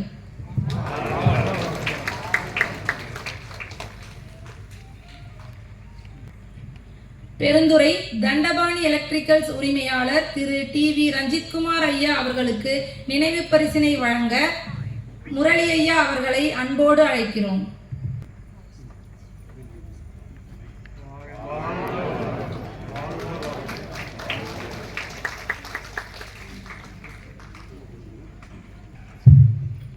நன்றி உரை. இன்றைய நிகழ்வு சிறப்பாக அமைந்திட காரணமாக இருந்துள்ள அனைவருக்கும் நன்றி செலுத்தி உரையாற்ற பெருந்துறை மனவளக்கலை மன்றம் அறக்கட்டளையின் துணைத் தலைவர் கே. ஈஸ்வரசாமி ஐயா அவர்களை அன்போடு அழைக்கிறோம். வாழ்க வையகம், வாழ்க வையகம், வாழ்க வளமுடன், குருவே துணை. மேடையில் அமர்ந்திருக்கும் சான்றோர்களே, அறிஞர்களே, இறைநிலையில் உள்ள கொடை வள்ளல்களே, உங்கள் அனைவருக்கும் உங்களுடைய வருகையை எங்கள் மனமார்ந்த நன்றியை தெரிவித்துக் கொள்கிறோம். வாழ்க வளமுடன். ஐயா இன்னைக்கு சிறப்பாக உரையாற்றினாங்க. அருள்நிதி DR முரளி ஐயா அவர்களுக்கு பெருந்துறை மனவளக்கன்றம் சார்பாக உங்களை அன்போடு மிகவும் மிகவும் நன்றிங்க ஐயா. மிகவும் எளிமையாக நம்மளுக்கெல்லாம் இவ்வளவு தூரம் பெருந்துறைக்கு வந்து ஒரு சிறப்பான ஒரு உரையை நம்மளை ஆட்டி கொடுத்துருக்காங்க. அவரது அன்பு குடும்பம் வாழ்க வளமுடன், அவருடைய கொடைவள்ளல் வாழ்க வளமுடன் மற்றும் அனைத்து அறங்காவலர் உறுப்பினர்களுக்கும் இருவாளர் பெருமக்களுக்கும் இங்கு வருகை புரிந்து இவ்வளவு நேரம் அமைதியாக இருந்து நீங்கள் எல்லாரும் இந்த நிகழ்ச்சி கண்டுகளிச்சிட்டீங்க. இதே இன்னும் நாளை வந்து உரையாற்றுக்காக வேத சுப்பையா அவர்கள் வர்றாங்க. ஸோ அவங்களுடைய உரையாற்றலை நல்லா நம்ம திறம்பட கேட்டு நம்ம இன்னும் வந்து இந்த பெருந்துறை மண்ணில் இன்னும் வராதவங்களுக்கெல்லாம் ஒரு வாய்ப்பு கொடுங்க, எல்லாத்தையும் வர சொல்லுங்க. இந்த கலையை கற்றுவிக்கிறதுக்கு உண்டான உங்களால் முடிஞ்ச ஒரு சிறிய உதவி என்னன்னா உங்களுடைய அன்பர்களுக்கு தெரிவிங்க. ரெண்டாவது, பிள்ளைகளை வந்து தயவு செய்து இந்த மன்றத்துக்கு கூட்டிகிட்டு வந்து அந்த உடற்பயிற்சி எடுக்கிறதுக்கு உண்டான உங்களால் சிறந்த ஒரு ஒத்துழைப்பு வழங்க உங்களை மன்றம் சார்பாக நாங்கள் கேட்டுக்கொள்கிறோம். இந்த வாய்ப்பு கொடுத்த மனவளக்கலை மன்றத்துக்கு என் மனமார்ந்த நன்றிகள். வாழ்க வளம். உரையாற்றியுள்ள ஐயா அவர்களுக்கு மிகுந்த நன்றி. அறிவிப்பு: நாளை மாலை சரியாக 5:30 மணிக்கு துவங்கும் உலக அமைதி தின வார விழாவின் இறுதி நாள் நிகழ்வில் ஆன்மீகமும் மனித வாழ்வும் எனும் தலைப்பில் உரையாற்றுபவர் முதுநிலை பேராசிரியர் அருள்நிதி வேத சுப்பையா ஐயா அவர்கள். அரங்கத்தில் உள்ள அனைவரும் நாளைய நிகழ்வில் தவறாது கலந்து கொள்வதோடு மட்டுமல்லாமல் தங்களுடைய உறவினர்கள், நண்பர்கள் என அனைவரையும் அழைத்து வந்து பயன்பெற செய்யுமாறு அன்போடு கேட்டுக்கொள்கிறோம். இப்போது உலக நல வாழ்த்து அனைவரும் இணைந்து பாடுவோம்.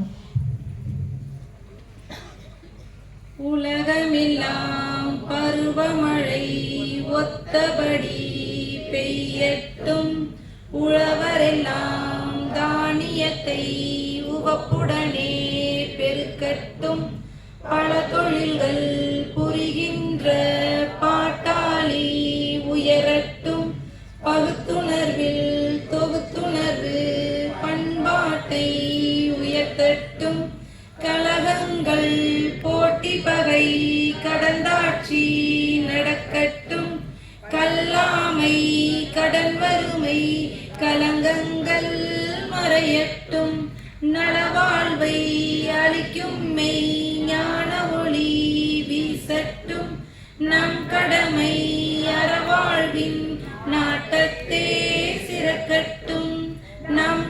கடமை அறவாழ்வின் நாட்டத்தே சிறக்கட்டும். நம் கடமை அறவாழ்வின் நாட்டத்தே சிறக்கட்டும். வாழ்க வையகம், வாழ்க வையகம், வாழ்க வளமுடன். இந்த கொடை அளிக்க விரும்புபவர்கள் அரங்க